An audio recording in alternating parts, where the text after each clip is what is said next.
as I'm in this Oval Office. What up, everybody? In the house today with Martin Liedtke, the Welshonaut. I don't know if that's a real word. You know, kind of like he explores into the existential experience of his whales. Yeah, Mom. Flat Earth British, bro. It's been such a long time. I missed you. How you been? I know. It's like 2 years or something. I don't even know what's going on with time. It's weird. Yeah.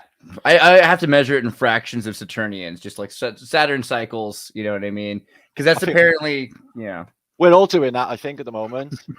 It's like it's how a good sign for when shit go down is if you learn this. You know, so what do you have a Samhain kind of thing, like a Welsh Samhain, like a Halloween harvest festival? What do you guys call the opposite of Beltane? It's just we're in an anglicized culture, and That's it's fair. exactly the same on the 31st. You know, it is Halloween in Britain, but we have, you know, the original people who were here, or, you know, sort of, I guess, the Druids, and they went on the sky calendar as well, but they were apparently all wiped out by the Romans in Anglesey. So, according to Bummer. Yeah, it's pretty weird though when you get on the train, because like you hear the words and they don't match up with the sounds, like Greenwich, things like that. The whole idea, well, like yeah, you're doing really well there by saying that, because I picked up on this video yesterday from an American chap that's sailing videos, and he did exactly the same. You know, like the Loughborough. You know, that at the end, it's just like, and the way they say Greenwich. Greenwich, yeah, it's like whoa, Greenwich, yeah. So yeah, it's not pronounced, or you know how it's spelled. Definitely not, especially with British things. But how trippy is that then to basically be? I mean, it almost sounds like we've read that Shakespeare is the New English. So since the 1600s is a completely new language that's been forced on your people. That's yeah, but you know, when you mentioned the Welshnaut. That was the thing that was around in the turn of the last century. They used to beat Welsh people with in school if they were speaking their native language. Dang. Yeah. So outside of phonetics, the Welsh language is one of the oldest known languages there is in Europe, and it has less vowels. When spoken, it's less spells. It's not phonetic. It's not Phoenician as such. It's more musical. It's more poetrical. It sounds beautiful. The language sounds beautiful to listen to. It's like listening to music. So they tried to, you know, just basically take that out. You know, people were being punished until the 50s and 60s for getting caught speaking Welsh. In the 1950s. Yeah, listen, there was we had the Great Escape of Wales in World War II, where a POW camp full of Germans did a great escape from a prisoner of war camp in Bridgend. But they literally caught the local bus into Cardiff, like no one bothered them. And when the police were like going into bars to try and find them, they heard a couple talking by the bar, and they were placed under arrest, only to find out later they were actually speaking Welsh. Whoa. Oh my god. You know, I saw that movie once, like the Englishman who went up a hill, came down a mountain. Yeah, that's true. That's true. So the whole idea then, so how come the English are so racist against the Welsh if the Welsh are the indigenous people there? Well, I've got maps that the whole of Britain is Wales up until, and everyone was speaking Welsh in this country. You know, these phonetics that are in everywhere in Europe and the English-speaking worlds, they arrived late. You know, nobody was speaking the same dialect in Britain until, like you said, the 1600s, or until the advent of the King James Bible, in fact. Okay. Wow. And John Speed maps, okay, around 1609. I got one on my wall just behind me. Okay. That's the world you live in. Yeah, around 1609. So what was I talking about? My brain just went dead. Oh, just the way the British took over Welsh. Yeah, so I could be Welsh the next Britain. county over, and they wouldn't understand a word I said. So they say that they brought in this, you know, the Bible for the given English, and everyone learned from there. So up until that point, we must have been, if you were in England, you would have been speaking a French, German, even Latin dialect type of English, you know, like Shakespearean, but earlier. Like you read in the Middle Ages texts. Yeah, like the Beowulf, Cornish, Frisian, Anglo-Frisian. Yeah. Yeah. All these names they've got for these different dialects, right? Well, the Cornish people, they got their own thing going on. They're more linked to the Welsh and the Irish. Some parts of the Iberian Peninsula, like the Basques as well. Right. That's interesting. Yeah. The lack of vowels is really interesting. Well, it is really. So that's partly why they tried to get the Welsh language out. It's been a movement in Wales to try and get it. There is a big Welsh nationalistic fervour in the country since COVID. We had a march 2 weeks ago. 10,000 people turned out. When I was on the microphone for COVID, there was like 100. It was just ridiculous. I saw some photos of this, and one of the things I thought was interesting was there's an Arabic Welsh movement. Have you seen this? That there's like a huge. So what's up with this? Well, I live in Cardiff, and the one thing we boast above all in Cardiff, which we absolutely love, is our multiculturalism. We have 160 nationalities in Cardiff alone. When the Palestinians were having trouble back last year, and there was they started kicking up. Literally, there's like 20,000 Palestinians hit the streets, and that's just from our city. There's just got lots of different nationalities in Cardiff. Not so much the rest of Wales. If you're in the valleys, then it's like you've all seen the film Deliverance, haven't you? I can't even. That's terrifying. A Welsh Deliverance. Yeah, okay, but Welsh Arabic, the more into bread they get. But like what? Welsh Arabic. I was gonna just point out really quickly that they think that Michael Peter Fustamum thinks that it will be the future alphabet for Welsh. Because he thinks it's more convenient than the Latin alphabet is, which was forced to adapt to it. And because there's more similarities with the way the vowels work and everything else. There is. There's some similar languages to glacé is window, and glacé is ice cream in French. Pont is bridge, and it's also in so there's a lot of like French words that are Welsh words I've noticed, which is I can't really establish why that is. I would love to know my language, but it doesn't feel comfortable with me. I'm from Germanic origin, so it doesn't feel comfortable. It doesn't work with my tongue anyway. And I'm from a British city, which is not very Welsh at all, where I live. Like the rest of Wales, I could go 5 miles north over the mountain, and it's a completely different world. Yeah. Show me Wales. Where? Well, right down on the south of Wales here. You see this. You see Wales. Right down on the south coast, you can see Cardiff. Well, that's where I'm from. Okay, and anywhere north of there is like literally mountains and valleys, the old coal mine industry, which brought all the coal down to Cardiff. It was the biggest coal port in the world up until, relatively recently, in the 40s and 50s. It was a slaving port, apparently. Oh, I've never been really to North Wales. It's another world. North Wales is where the castles are. No, I live I could walk to a castle in like 10 minutes. There's 800 castles in Wales, more than any other country in the world. Wow. Yeah, there's no other country got more castles than Wales. They're just everywhere where I live. Beautiful scenery. If I go maybe a mile west from here, I hit the Vale of Glamorgan, which is outstanding beauty, sort of protected, and all of it is really. The valleys is lost all its industry now. God knows where they get their money from. Growing ganja, probably. Right. That's interesting. There's not a lot of military. Like I see these. Like there's all these military monuments. It is. These islands I've been looking at. This is partly why I want to get this boat. There's a Lundy Island out in the Channel, which got like what looks like star forts on it, a lot of World War II stuff as well. And the Scilly Islands off the coast of Cornwall are 100 miles out, the most southern islands next to the Channel Islands you can get. And these islands, one of them's called Stockholm and one of them's called Skomer. I was like, Stockholm, really? Because, you don't think of the Vikings in... but they're uninhabited, a lot of these islands off of Wales. So... but within reach when you have a sailboat. Yeah. So how hard is it to sail in Wales? It seems like it's a very very busy seaway. With what it is, the Gulf Stream is whipping up basically there from the Atlantic, and it's coming in easterly direction into, and it's funneling in to the Severn. So you basically get really, really big tides. Wow.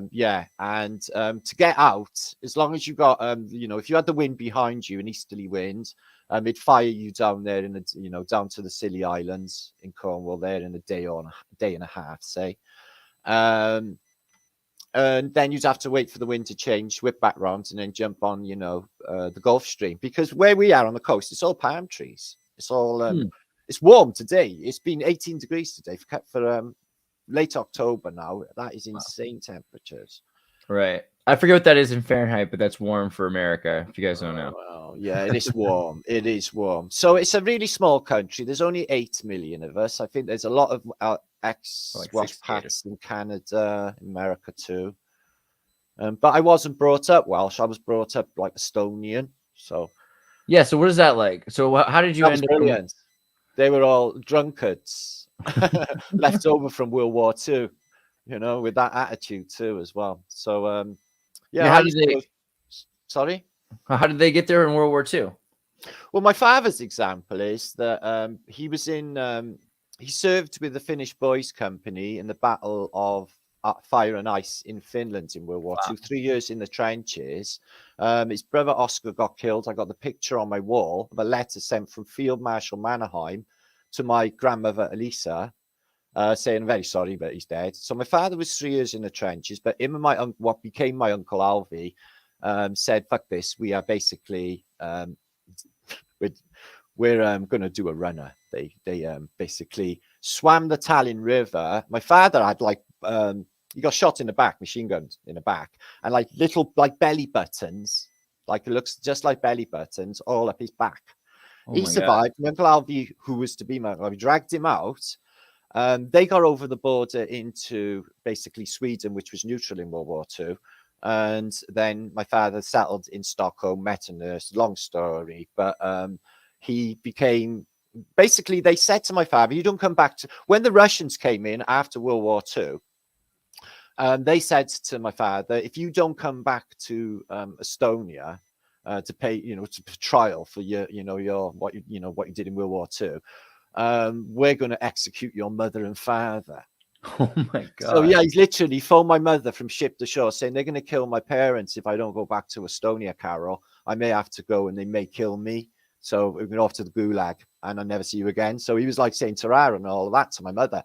And but he never went. He never went, and they never killed them. It was just like an idle threat after the war. But yeah, he was quite high up. He was I'm sure he was an insider. He must have been to get in that high position. I often think about his role in World War II, and I got some of his war record, which seems pretty gnarly. Yeah. So he was the president. I got all of the clippings, his newspaper clippings, because I did a lot of research on him prior to his death. So do you think there's any secret stuff? Because I just saw that movie a while ago, The Imitation Game, with Cumberbatch about the Turing and how they hide so much of what they're doing. I sometimes wonder, the shit I get up to, how I get away with it. Could it be my father's, ultimate connections? A little soft touch for the. He was the president of the Swedish Seamen's Union for 12 years. You don't get to be a president of Seamen's Union without being scratching back. You scratch my back, I'll scratch yours. Boys clubs. Yeah. Stuff. And also, he was a master mariner, and a massive majority of them are Masonic, as you know, because it's the law of the sea, the Phoenicians, is sort to do with that. Not that they say there's anything bad in that, because I worked with loads of Masons, man, and they were just sorted people, they was just really all right people. I got nothing, no problem with that. If anyone thinking these secret organizations, some of them are appointed by God as custodians of secrets, so they can't let out into the ether, because people are so fucking stupid. They would use these and mess the place up in no time at all. So they have to be, until everyone is enlightened enough to be able to respond to such inner texts, to keep all of this hidden from us. The irony being that all the information's still out there anyway. It's not like it's you receive what you're ready to receive, no more than that, because it wouldn't make no sense to you. Wherever you are in your spiritual journey and path, with me, it's been snakes and ladders, Andreas. I mean, on my spiritual path, I get up there and I'm in grace, and I just go and do something stupid, and then snakes back down, or something will come out of the ether. It's synchronized time in fuck you things will happen. Universe sometimes does that, but ultimately, like today was weird, like that. Ultimately, it's all for the better good. Right. It may see shit at the time, but ultimately, beyond that, that wouldn't have happened if this didn't happen. Scenarios. Yeah. I mean, so your father, he taught you a bunch about the sea then. So are you pretty good at sailing and everything? Well, yeah, I grew up. I got photos of me, literally a newborn baby on giant ship's decks. Oh, So my earliest memory was motion, and then I spent my entire childhood traveling back and forth my father's ship with my mother and my sister, and he would just take us to the next port, drop us off. We catch ferries or trains home. So I got to travel a lot wow. as a kid, like yourself. But I had an alternative lifestyle because I grew up in a 1970s comprehensive school where the only place the locals went to was the local beach, Barry Island. So I came back every time stum. I wouldn't say anything about my life experiences. A, they wouldn't believe me. B, what's the point? Because it just sounds like bragging rights. And C, it was Right. Yeah.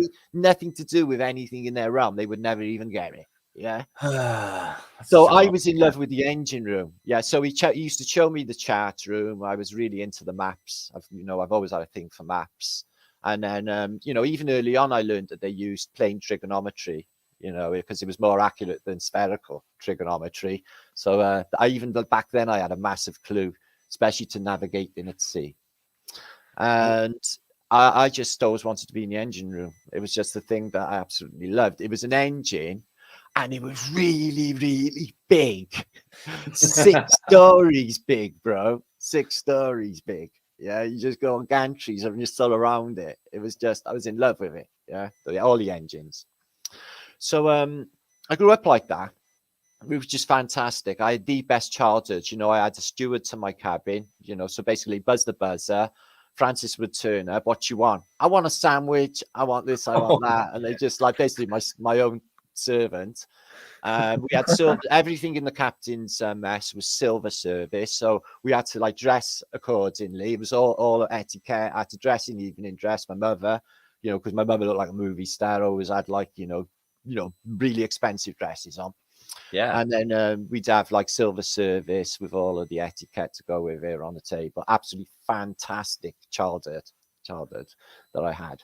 So but then going back to the comprehensive council British life, it was such a contrast. But I'm glad for it. I'm really glad. Yeah, for of course. it. Because you know what? Yeah, you got to know how humans live. And I didn't let it go to my head as well, because all that capitalistic nonsense is obviously really bad for your soul, and I didn't want to go down that road from early on anyway. Etiquette's interesting though, because that's a whole different thing. Trying to do your best to act, to behave, not to identify as wealthy, but to behave as a better person. Is that on that level? It's interesting, and it's so confusing because British etiquette is so weird, because you compare it to, in one culture, you go to the Mediterranean, you have to kiss each other on the cheek. Yeah. In the Britain, you have to bow. I mean, all these rules are very different, but.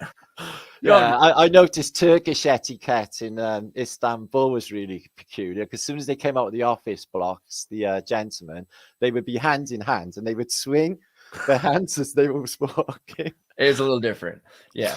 And kisses full on the mouth as well. I'm like, oh. Yeah, but you got to call the Turks macho. God help you if you don't. That's the way it works. Well, this is very, very true. That's part of their thing, isn't it? But I mean, so etiquette was an important skill that you learned. Do you have any thoughts on why it's so important to maritime law, or, I mean, in this huge anarchy? Yeah, why? Rules. And we separate. It's like in John Wick, they says it's what separates us from the animals. But discipline, it's not just discipline, it's discipline of the mind, isn't it? You can't, there's no room for mind fuckery when you're at sea. You have to think about the now. Like with mountaineering, you're not thinking about your girlfriend messing you over when you're hanging onto that cliff face. Yeah, you're thinking from the now, or you're going to die. It's like that at sea. It's always now moments. You forget about all bullshit world, and that's what it's like at sea. Everyone is in that same live it now experience without any mental attachment. It's fantastic. That's what I loved about it so much. Total freedom of mind. You're on your own little island, away from everywhere else. So the crew become your family. So when you go ashore, you all go ashore together, and you have a fantastic time, the best time ever, really. I mean, you work hard, but you like live really, really hard. You know, I was mashed at sea, mashed. But So like much happened. But okay, so but also you're tight knit because you have that order. You know, there's a captain. Like he can. How much control? How much power does the captain have on the boat? Well, I Absolute? shirked I didn't get it at first, you see, Andreas. I was really young and I didn't get the importance of discipline and what it means by nearly getting everybody killed. Huh. Okay. Yeah, I fell asleep in the control room and my feet literally hit off the cooler for the engine. Next thing you know, all of the red lights are going off. The engine's about to blow up and we're all about to die. And yeah, you know, the chief engineer's come in. He literally, well, he didn't strangle me that time, but he did strangle me when I accidentally pumped up 40,000 litres of lube oil into the Mediterranean. But that wasn't exactly my fault, right? Okay, he said they'll see it from space, and they won't. So don't worry about it. But yeah, he did strangle me for that one. But I said, but in contrast, I did save everybody's life another night, okay? Because again, I'm in the control room where I literally spent maybe 2-3 years from 12 till 6 in the morning, 12 to 6 in the afternoon every day of my life. This was my home in this control room. Yeah. And then the alarms were going off and I smelled smoke. Okay, so I look out the window and everything's glowing red. I run up the stairs and there's a flame shooting out the side of the engine and it's in the bulkhead. Yeah, and the bulkhead's just all lighting up. And I like the sea's on the other side and they're holy shit. And I can't get to the other side to go up and fucking basically sort this out and get Roy the engineer and stuff. So I know there's a wheel on top you got to tighten. Okay, but I can't get to it. So I literally had to go under the flame. Yeah, literally nothing happened to me. I went under this flame shooting out and just went, and it went like that back in. Yeah. Roy, he came in just as it back in. Like he was like, whoa, nice one, mate. He was just like, everyone just nearly died. Thank you for that. And so there was loads of shit. I had terrible accidents as well, really bad accidents, nearly killed me a few times. But that was me doing boat voodoo, which is things on the boat like you're not supposed to do. Like when you're practicing knots, don't do a hangman's noose. Why don't you do a hangman's noose? Because I found out like literally an hour later why you don't do it. Because I fell down, literally slipped on oil, went about 40 foot down the engine room stairwell, took every single bit of skin off my back till only my ribs at the back were visible out of my body. Right, smashed my head unconscious. And I spent the next 6 weeks on my belly, drinking like soups, recovering. It was that, or they were going to helicopter me off and said, do you really want to be just left in a Portuguese hospital, Matt, or do you want us to take care of you? That's your choice. But I was in so much pain. And so I decided. So was that because and this is like a known superstition about the hangman's noose? More than that, I put the ship's mascot, which was this teddy, his neck in it, and I just started swinging it around. And Roy, like literally, was red in the face. The chief engineer said, "What the fuck are you doing?" And I was like, "What? It's only a teddy bear, mate. You know, take it easy. Don't chill out, like, yeah." He said, "You shouldn't have done that." And that's all he said. And that was the end of it. An hour later, I'm literally nearly dead. So I never did that again. What did I've heard this though. There's these things about, you know, the one ship I was on was really badly haunted, right? It was called it was an ex-Polish ocean liner, a big ship. It was a 10,000 tonner called, when it was in Poland, it was called the Andrzej Barowi. And the deal is he made the ultimate sacrifice and he gave his life to save others who were drowning. Okay, so he dived in, jumped in to try and save people. He perished. Okay, the ultimate sacrifice. So they named the boat after him. Well, his spirit was about, and I seen a couple. I had one cough in my ear, and I seen the other when I was changing a light bulb in the CO2. They had a CO2 chamber, well, CO2 bottles in case there was a fire. And I'm changing a light bulb, and it exploded. And the white light that came out, there was a bloke standing in the corner looking straight at me, flat cap, Polish, stocky, yeah, looking straight at me. I can't tell you how quick I was out of there. So you don't get any rats on a haunted ship, okay? And maybe it's just because they're, they create their own magnetic fields. Have you seen the compasses on board the bridge? They got these big, massive brass plates to negate the magnetic field of the ship itself that it creates. Right.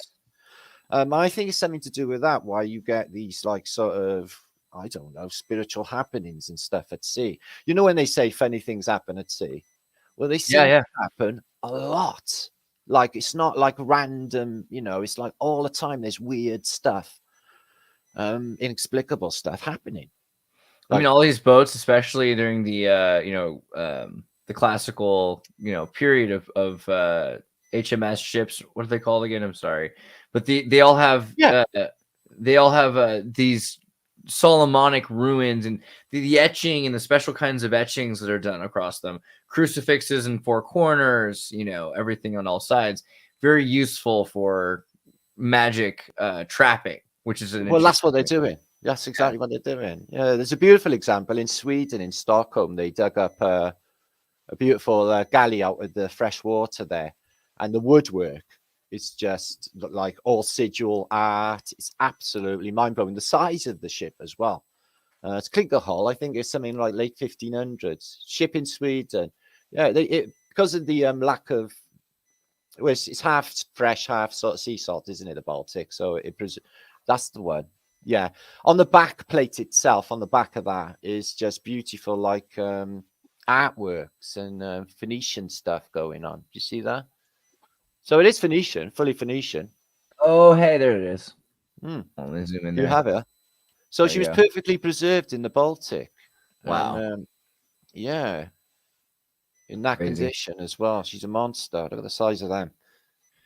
Man, these boats are crazy. So having these kind of magical, it makes sense if you're going to build, and they do this to this day. Like look at like a what do they call it? The pinup B-29 bombers, right? The bombers, and they would paint the sirens and goddesses on the nuclear bombers and things like that. So it's a tradition that seems to carry on from sea. But I had a similar situation where I'd had bread, and I'd put the knife into the bread, and then this captain's like, "You don't do that. You don't." My mother said not to do that.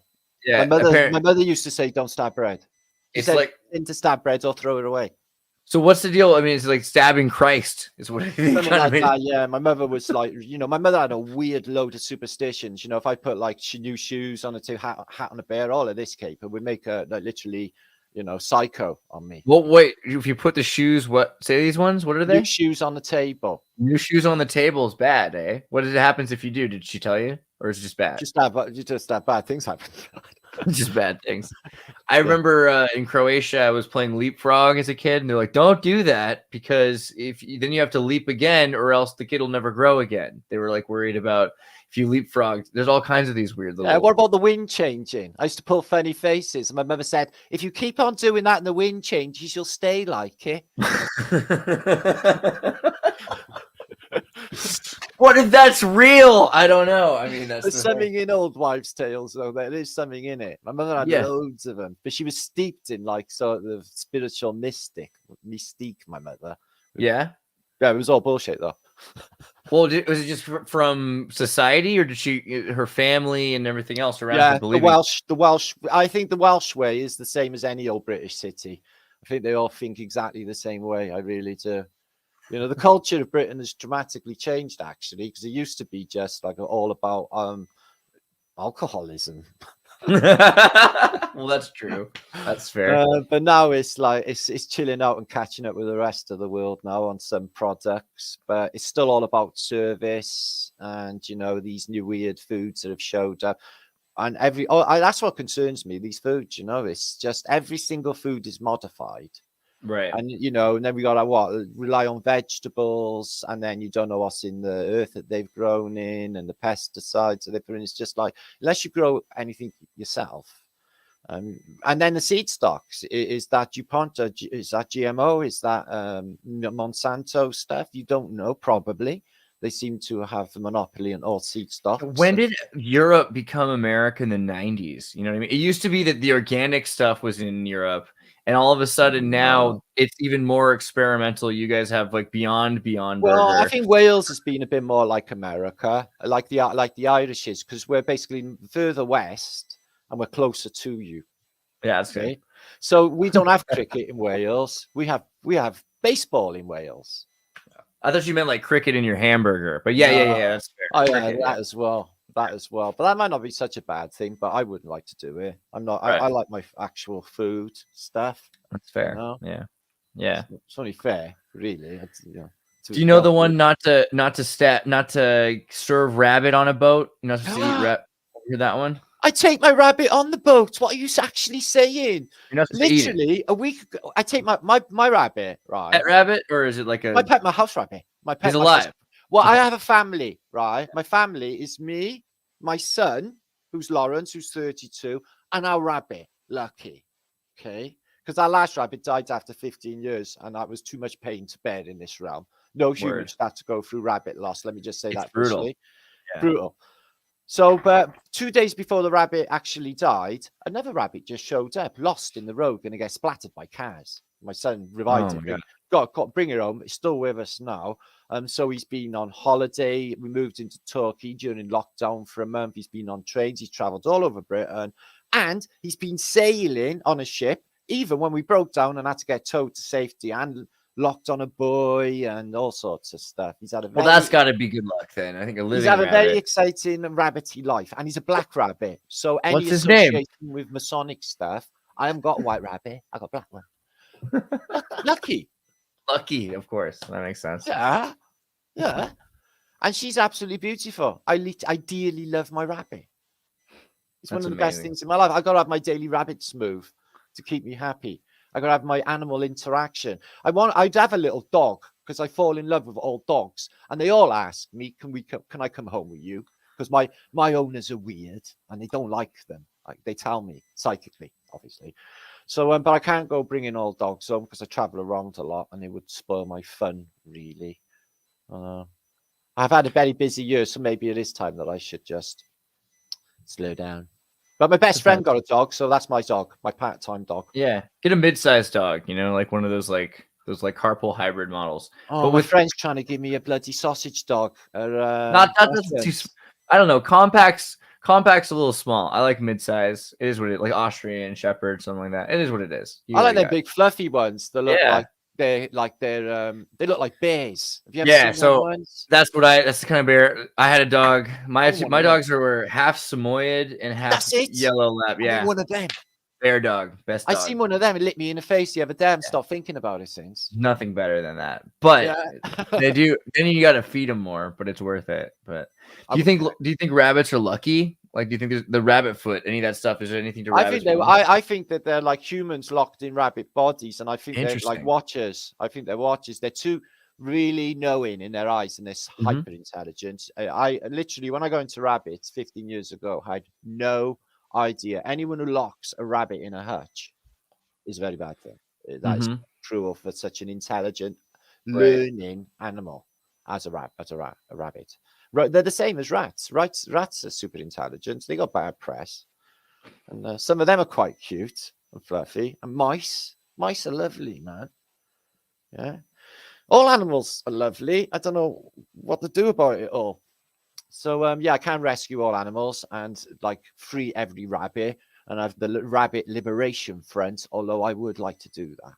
So free them all, bring them home. I was thinking about the etching thing a second ago too, and what's its name? In America with Samhain, Samhain, Halloween, we have Jack-o'-lantern. What's his name? Jack something. Julia. Jack Stingy Jack. I think is what it's called. Stingy Jack. Yeah, Stingy Jack. So the one of the older stories that we have is supposed to be from like a Welsh American mix, and it wasn't supposed to be a pumpkin originally. It's supposed to be a turnip, I think, something like that. But basically the deal is there's this guy who's neither good nor evil. He doesn't go to church but he's at a bar. Eventually, the devil tries to get his soul. He tricks the devil into He's like, "Hey, I don't have any money for this last drink before we go to hell. Can you just trick the bartender, make yourself into a silver coin, pay the bartender, we'll leave." And then somehow he gets the devil to do that. The devil does. He's like, "I bet if you're powerful enough, or whatever, eggs him on." Then he immediately takes the coin and puts it into his pocket, where he has a magical talisman made of 4 crucifixes that say God's name. So then the devil can't transmute out of the form of the coin. So eventually the devil somehow gets out. He's going to get him. He traps the devil in a tree by making 4 sigils of God's name and crucifixes. And from then on, he can't go to hell, but he can't go to heaven because he still wasn't good. Like, he doesn't get to do either. So he is stuck between both worlds, wandering in between. And that's supposed to be the beginning of the Halloween jack-o'-lantern story of Jack's Stingy Jack, basically. No, I don't know about. What did they put God's name? Howard. I mean, that was the other thing is I don't know if you saw Ewing's talk about the idea of the God's name being the Alpha and the Omega symbol. Yeah, I posted about Alpha Omega, and I included a chapter about Alpha Omega's real meaning in my first book. Oh yeah. So what do you think about the Alpha and the Omega meaning? I think that it was, it doesn't appear in the end of the Old Testament at all, but it appears in the end of the New Testament, and people what they say about Jesus, but we think it's electromagnetic by nature, as in opposing torus fields, negative and positive. The Alpha and Omega, because everything in this place is toruses or torus fields, right down to the atom, out to the structure of this place, and we think that the Alpha and Omega was what it was telling us, to opposing toruses.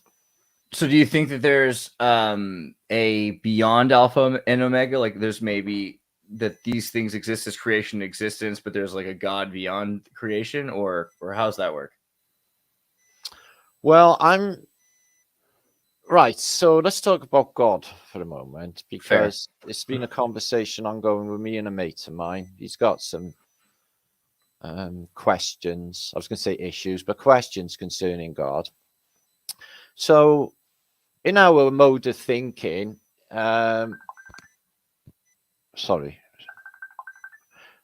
that's God. In my mode of there was somebody ringing me when I'm supposed to be in a party that I'm not. Oh yeah, that's right.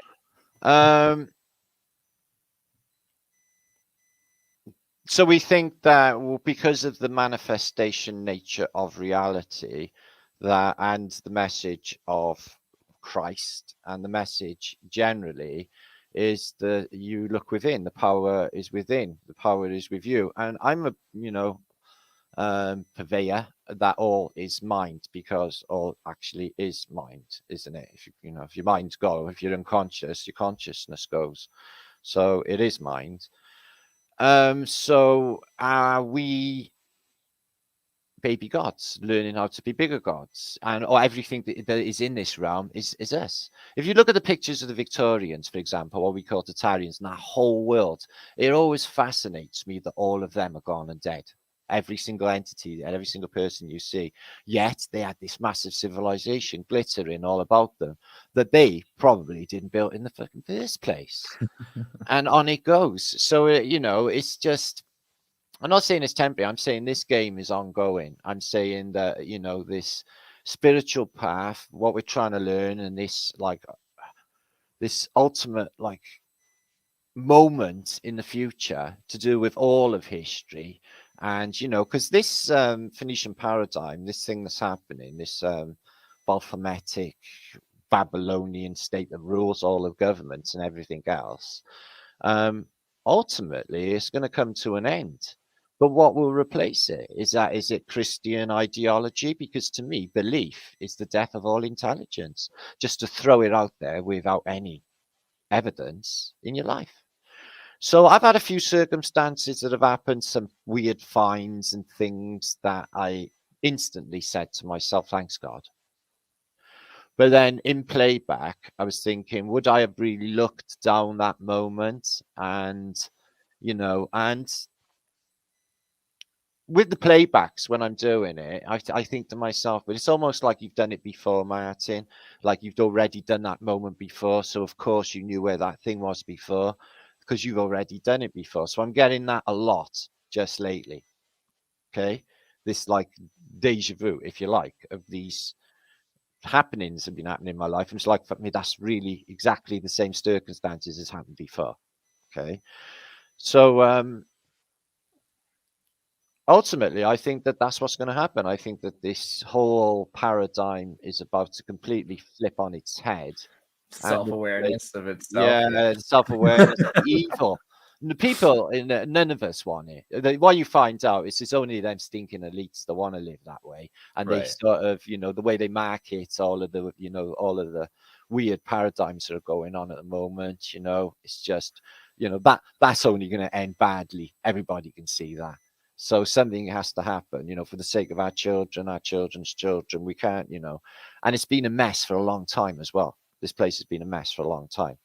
So, and it's gone weird since the last 2 years. Everything has gone really, really Right. weird. But also all these things like, so the Egyptian mythology starts to seem more practical. Like the idea that people have meta beings where the Veda, you have a god that can become a herd of elephants for a while. And then all the data gets back to the server. All of a sudden that starts to make sense. I mean, or does it? I was talking about that more or less in my last post. I was talking about, sort of the magical arts they use. I was talking about Lodge 99, actually, which was the lodge in Dresden, pre-war Dresden, Adolf Hitler, Hermann Hesse, Heinrich Himmler were members of. And it's to do with the Thule Society, Maria Ostrich, and all of that story. So I did that on my last post, but I talked about this lodge. The master had sold his soul to Satan, and so every one of these ones in the lodge had been appointed a demon, so they could gain power and wealth within this lodge. Ultimately, they controlled 99 lodges with 99 members all over the world. It's very John Wick high table stuff. Okay. And yeah, it really is. They do nightly assassinations. They do use voodoo with the wax effigy in a coffin and the person's bit of the person, fingernail, whatever. They do all of that on a nightly basis for people who oppose them. But there was in this, I covered this story about this white magician who was part of this Brotherhood of Light, and they were Asian custodians, and they were for what they call God. Okay, and this divine providence, the universe, there is something there. Okay, I feel it even though I can't see it, so I'm not going to deny it, and I'm not going to put that into the bounds of a belief system. I'm just telling you that my life experience is there is something there, and it's good, and it helps me, and I get little precognitive abilities, little tip-offs, my psychic abilities pick up a ton when I'm in a perceptive mood. When I'm not feeling sorry for myself and I'm on it, I mean I'm really on it, and I put that down to this, if God is omnipresent and in everything, in every atom and every bit of being of reality, then it is evil too. They say that God is omnipresent, so therefore the terrible things that happen in this place is also God's, because you can't have, to me, you have to have the bad, which seems really bad. Right. So does that make you like a pantheist or a dualist? Like, do you think that evil's a part of God, or that evil is half of, there's good and evil and they're half and half, or is it like what's the ratio? It's almost like God messed up. It's almost like God messed up when he created us. Maybe out of loneliness, but whatever this experiment is, I think he messed up. And it's almost as if he's like saying, whatever this is, it could be a spotty teenager in the future on his computer keyboard. We don't even know. But whoever this God is, I think is asking for help. I messed up. It's gone out of control. Everyone's on the dark side. Everyone's believing. Like, how far away are most people from what is really going on? Right. Yeah. Yeah. It's actually almost as amazing. That's the thing. That's kind of weird. So I've been noticing this too, and I hate to say it, but I'll admit it in front of all these people here, that it is funny. it's beautiful when someone does good. It's amazing when someone helps somebody, you know, when someone feeds the hungry and clothes the poor, etc. Like, good job in Revelation. It's almost, but maybe not quite, but it is compelling to say that it is as interesting when someone does the exact, like Jonah, when someone refuses to do what God wants them to do. It's fascinating. It's like they refuse to do what God does, so they have to go the wrong direction. They have to keep building their paradigm up. They keep creating this false reality, and there's a bunch of people doing it, and this huge false reality that they're building. I mean, have you seen LA? It's amazing, right? There's a whole level there that is it's amazing how much work people put into not facing reality, which I think is kind of comparable with serving God, because at a certain point you're just going to have to go with the flow, I think. But we got a super chat from Seth. Venice Beach Dub Club. Life requires one leap of faith or another, but if you take 2, you'll take 10 or 1,000, and that's the death of intelligence. Thank you, Seth. See, with it all, I still have my faith in like what I call the Almighty, you know, and I don't put it in a Christian sense, you know, but I do feel that there is something here, and I, you know, I trust it and I have faith in it with my journey. And that's never quavered through my life, even in the worst times. Yeah, I didn't crack up. I had, you know, I stayed, you know, okay, and that was with that faith. So whatever it is, I'm with it. Right. I mean, the Christian thing, they've even changed a lot. So now, if you go to the Catholic Church, it used to say "Deliver us from evil" in the Lord's Prayer. You know, like the 1,000-year-old whatever prayer. But now it's "Deliver us from the evil one." So they've really personified evil and gotten it kind of out. So it's not you. Don't worry. It's not you. It's not your fault. It's temptation. Temptation's provoking you. Yeah, but it's all right. You can sin when you're a Christian. You can do all those naughty things because you'll be able to just go and repent your sins. See, that's the thing. I'm a little iffy on that. I feel like it is a bit iffy. It's like you can do wrong, but don't worry, because Jesus is very, very forgiving. So he will understand why you touched. Not just that, they murdered the guy. It's like, don't worry, he's dead, and that's good. Like, thank God Jesus was slaughtered, because that sacrifice makes you immortal. That is a weird way to take your religion, right? Yeah, but like that's just one personification. Jesus is overlaid with the same story as Dionysus, Krishna himself, you know. And there's people in Kurdistan, in the Kush in India, that actually think that Jesus was Krishna, same character, same 3-day resurrection, same born of a virgin, same star correlation on the 25th. Which is also another explanation for what Jesus is. But it's that vibration, isn't it? I was, you know, when I was 15, 16, basically my dealer, he was big on Krishna consciousness, yeah? And it took me no time at all with a load of mushrooms to get into this subject wholeheartedly. Yeah, everything except dressing orange. I mean, I was meditating. I became quite an accomplished meditator. See, orange seems super radical if everybody wears gray suits. Well, yeah, but same thing over there. It's 33 orange, and it is because when you look into Swami and the ISKCON, the International Society of Krishna Consciousness, it shows up 1967. It's put all over major cities of the world. LA, it's in Sydney, it's everywhere. All of this money is poured in. They're all dressed in orange, and you know these are all like, you know, I don't. This is me personally. I wouldn't knock anyone for doing it, but I stay away from meditation. Can you? I stay away from any of them spiritual practices because all of them have an agenda tied to them. Okay, and I know what it is. Okay, it's to clear your mind, to leave your pathways open between places where the realm is thin, so you let all of their weird shit in. You haven't a thought later on you actually thought was yours, but it got implanted when you cleared your mind to let them do it.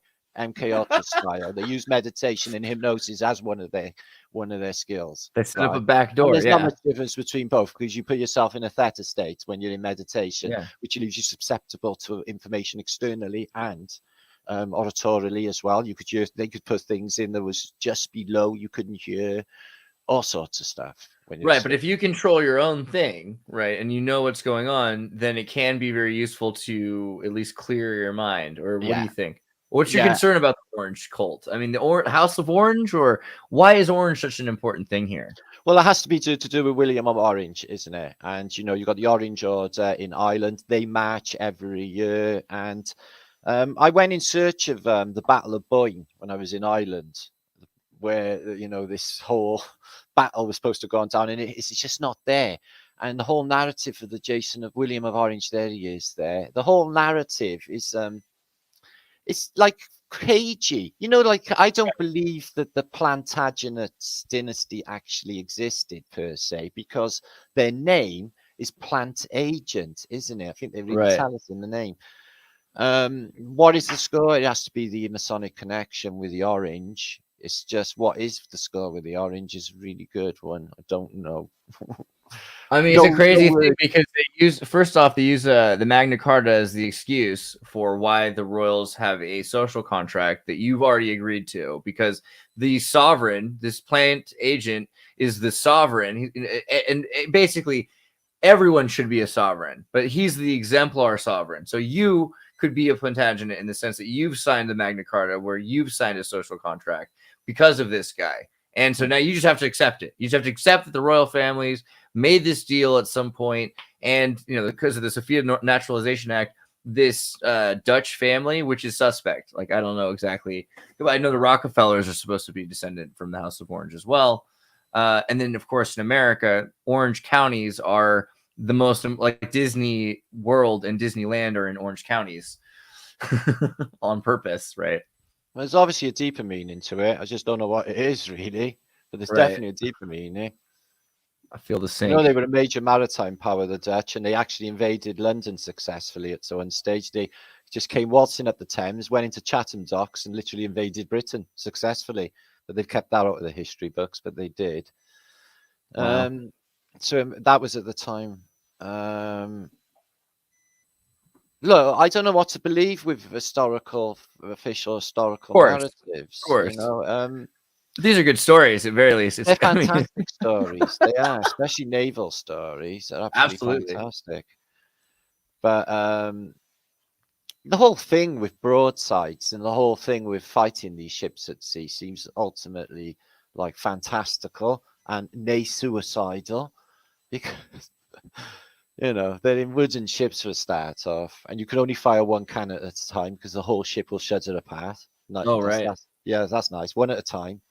And then the damage is not from the cannonball, it's from the wooden splinters that come at you the speed of a bullet and shred you to pieces. Lovely. So, God. Yeah. That's pretty insane. But so in terms of these trade wars that happened, so what do you know about the Dutch East India Company?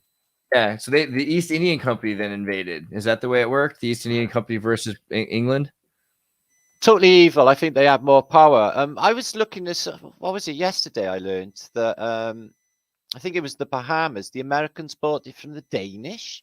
So what are the Danish doing holding an island in the Mediterranean anyway? In the Caribbean anyway. They had a bit of a strong influence. The Danes as well, because they had Greenland. With the Dutch, I can't, outside of the Dutch East Indies, which became Vietnam later, etc. A few Pacific islands. I can't think. Oh yeah, South Africa as well. But whatever land grabs the Dutch had, so except for trading to China, the Opium Wars. They sailed. They went basically. I got one book, Peter Strues, who's a member of the East India Company. It's a fantastic book. What's his name? Sorry, Peter Strues. I'll link it to everyone in chat here now. Oh, I can't. I'm going to span it. But it's basically you send in private chat and I can push it across. Yeah. See, there's been a thing going on. Like, there's a few videos being made at the moment, and whether or not, and I have talked about this before, whether Tataria was evil.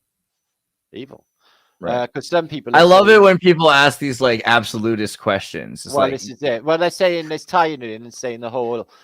Is America good and evil? Yes. Yeah, both. Well, this is going to be my answer if anyone was to debate that. Yeah, because from what I found in the John Strues book is, they did, like, they had some weird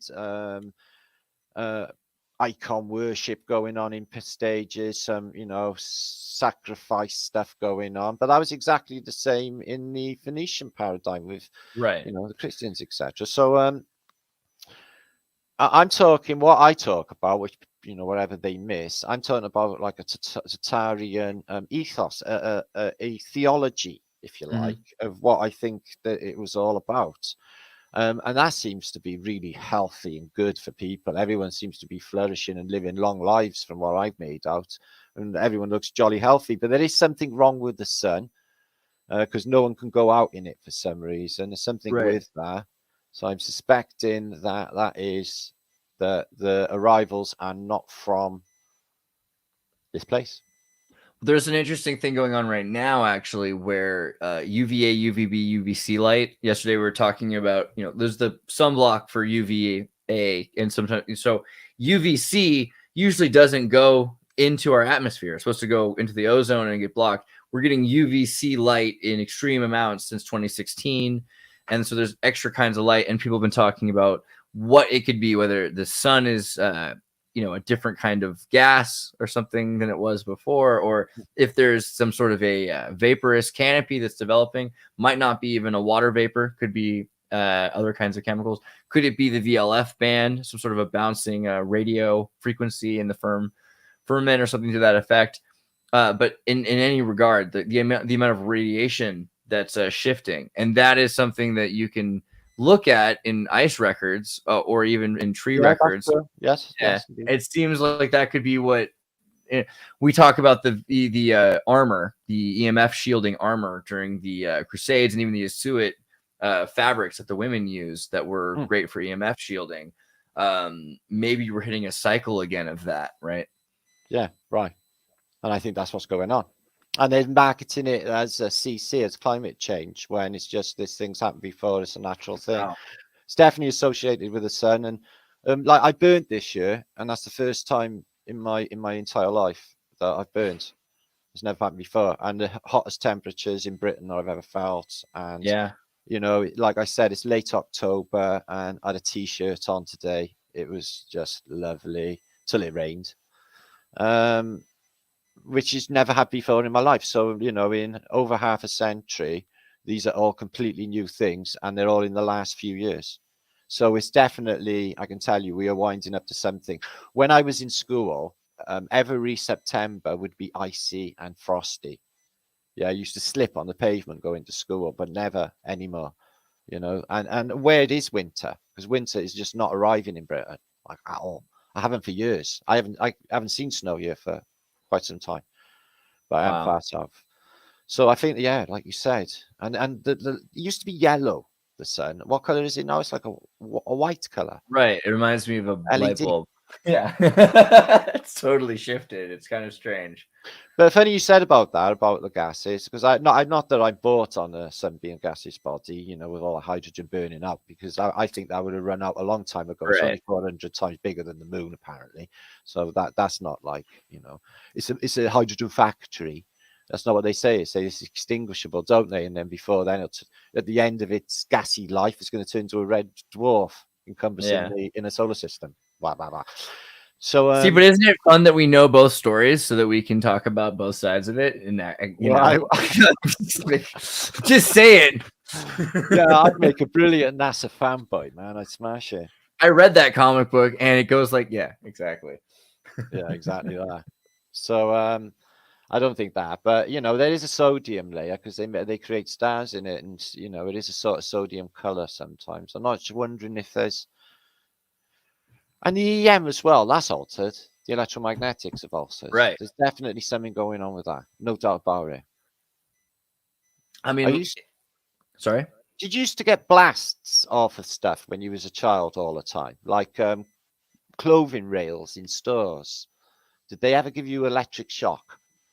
Oh, yeah, for sure. All the time. The static shocks and things like that. All the time.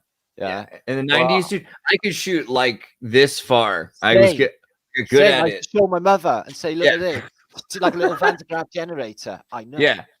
I know. But it's been a while. Happened in a long while. Why? Right. everything's being grounded. The energy's being absorbed somehow. And that was something like Tesla talked about, like the changes in ampage was a big thing. If you have a lower ampage, you could have a higher voltage. So you could bring in a bunch of people to a wooden room, have them stand around, pick up a light bulb, and it would glow in the hand. And look how safe electricity can be. Never mind this Edison guy with his electric chair killing people. Hold the light bulb, So, I mean, we could be living in a place where electricity seems safe. Unfortunately, simultaneously to all of this, you've heard that they're saying solar flares are at their highest and that electronic interference is at its worst, and it's only going to get more hazardous. Earthquakes are increasing. Yeah. I mean, that all makes sense, right? Yeah, sure. Well, listen, nothing would surprise me at this stage of the game after what they just pulled. And if we are like sort of, winding up towards some sort of reset that's happened in this place before, just look at the state of the classical world. That's not even, in my mind, in ancient history. And that place got well and truly messed up. And they tell us the story of the classical world falling in, the Troy, or, the stories of Carthage, or they tell us a story in Homer's Iliad. Take a pick of the fall of it. So this stuff does happen. And the Bible. Don't forget the Bible. You think about giants? What do I think about giants? If you ever wanted me to pull up any pictures, just say, and I'll just pull them up. I got anything. Well, go right ahead. Yeah, of course. I didn't want to force you to. No, I got my thing here. That basically, if you just say what you want to see, I can make it happen. It's like, I mean, you've always got there. There is not a single thing you can show me. I don't want to say it like that, but yeah, I want to see it. Keep it on moderate, but I want to see it. Yeah. No new giants. That's all I ask. As far as these buildings, they're just like, they're so high inside. The windows are so high, and, the whole thing with the door entrances just seems, I don't know. I just looked at this thing, the Glidden's Museum of Skeletons in Santa Catalina Island in California. And I didn't realize, because there's pictures now they have of the old museum. This is the old museum made of giant bones, which they had to return to the native tribes of the Santa Catalina Islands. Some of them are of Polynesian descent. And so all the biggest, well, not the big, because there's some 17-footers in Pennsylvania or something, but there's a lot of 10-foot and 11-foot and 13-foot giant skeletons across the West Coast. Funny you should mention Polynesia. I was looking into, there's a mud flood currently ongoing in Easter Island. Oh, yeah? Mud volcano. Then Moe, they're buried 30 foot in the mud, and you see their heads sticking out, but they don't even look Polynesian, them heads. Mm-hmm. They just don't. I just, couldn't even tell you exactly where they're from. Right. But yeah, there's been a mud flood. There's been an earthquake there in the last week or so. Oh, wow. It's bigger than I actually thought, Easter Island. Yeah, no, it's decent size, but this is crazy. I mean, I just was looking at Easter Island like a month ago, and I was just. Well, I've always said that they was mud flooded in, because look at the the depth there, and it's the same mud flood depth everywhere, and there's a mud flood happening as we speak. So it's not like beyond the bounds of possibility they had a mud flood there. If there's one there now. If you screen share, let me know. I think I have to pull up the page there. If you want to look at giants, or look at whatever you want, I can show you. As you pull it up, I'll just do a quick thing to show people like how weird Easter Island looks, actually, because there's just these volcanoes and growths in volcanoes everywhere across. Boom! There's another. Wow. There's another. It's all over the place, and so it's funny because you got all these stories. Mining, spoil. Right? They definitely look like they've been, eroded. You think of New Caledonia off Australia in the Pacific. They got the biggest mining operation in the world ongoing there. It's like a big hole in the world. If you look at. Do you know where the second largest is off of the coast of, besides New Caledonia? It's off the coast of Chile. Really? Right. Which, if I could do this better, boom. This is Easter Island is associated with Chile. Yeah, sure. And so that's where. So they're able to mine there, and any of the islands along the coast of Chile down to Humboldt. So they get all of their. So many islands. Look at all of that. It looks like Norway. When I was in Chile, I saw 13 eruptions from different volcanoes that went off. I've always wanted to see that. I've never seen. I've always wanted that, and I've wanted to be in an earthquake. It was shell shocking. I mean, at a certain point, you just get used to volcanoes until eventually you're just driving as fast as you can to get away from wildfires and volcanoes.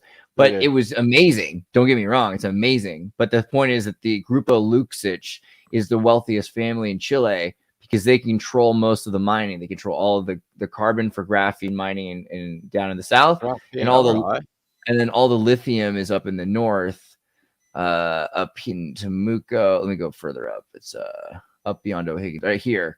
Antofagasta, they get all the lithium here. And so there's just crazy amounts of... Is that the Atacama Desert, is it? The Atacama Desert. And then up here is Salta. And then this is the salt flats. And this is the major hexagonal salts. So... Wow. But also stories of giants abound there. Well, you've got the Nazca lines in the area as well, haven't you? And they go on for quite some, the petroglyphs are covering that whole place, aren't they? Another super chat. Seth, thank you. It says, I always assumed the Easter Island things were sarcophaguses. Interesting. Could be. I don't know. I don't know. You need a body or something. There's some of them are on a plateau and they're looking east as well. If they're, I had somebody suggest once, a Russian guy, Sergey, say, "Oh, I know what they were." So what? So they had round the world ballooning, and they had if you can imagine the way they catch planes landing on an aircraft carrier, that's what they were doing when land here, like literally land here, or not only that, catching a balloon as it was going or incoming from Chile to Easter Island. Could be a thing. So I know that's what I thought when he said it. I was like, oh, right, that's really cool. I mean, a lot of that sort of atmosphere of jungle and Pacific, for visitors in that world, to have. That's kind of Route 66, in America is this empty desert. If it weren't for the fact they have these really cool gas stations that make you want to stop there, so there's a logic to that for sure. Oh, I'd love to go on Route 66. That would be fantastic. If you ever do it, you gotta take a water bottle and you put a wet sock on the water bottle and you hang it out your window. And then as you drive, it cools the water bottle and then it's cold water. It's like a trick that you do. Something like my grandparents used to do when they drove on the road. I'd have to do a Kowalski moment. I would. Right? Yeah. Do you know that film? Which one? Kowalski. No. What was it? The Last Great American Hero, and Who's Gonna Stop Him? What is the name of that film? Something point. Somebody help me in chat. Oh God!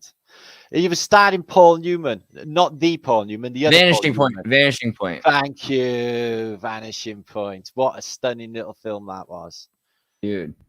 So I don't think I've seen it. I have to watch it. You haven't seen that? No, I will though. Looks legit. It's based on a true story. He's basically got everyone in America after him, and it's like he becomes basically a public hero. Oh, that sounds great. Hero, and the whole of America's like watching it on telly, like waiting, hoping that he don't get captured to the next roadblock, which he doesn't.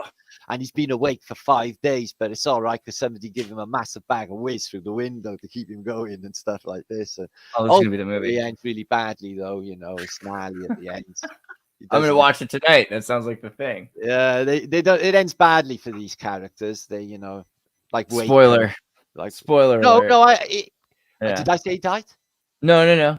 He might have got married and divorced the next day. That might have been the bad thing that happened. That's true. Good point. It could be. Yeah. I know. So Halloween approacheth. I'm trying to and basically I got some stones sent to me from Stuttgart yesterday. It was a gift from a lady. With a load of letters as well and nice cards and stuff. Some of it Jesus related, but I'm going to keep it anyway because it's nice thought. And these stones with a hole in the middle, they're angel stones. Have you ever heard of them? What are they hole for? In the middle. I think I've heard of angel cards. What are angel stones for? What I got angel cards. They were my mother's. Angel stones, yeah. So they got moldavite in them, but they're not completely. Yeah. So it's from that part of the world. Yeah. So I went to when I went to Czech Republic, I went to the Moldavite Museum, and it's only they say it's only in Moldavia, but it's not.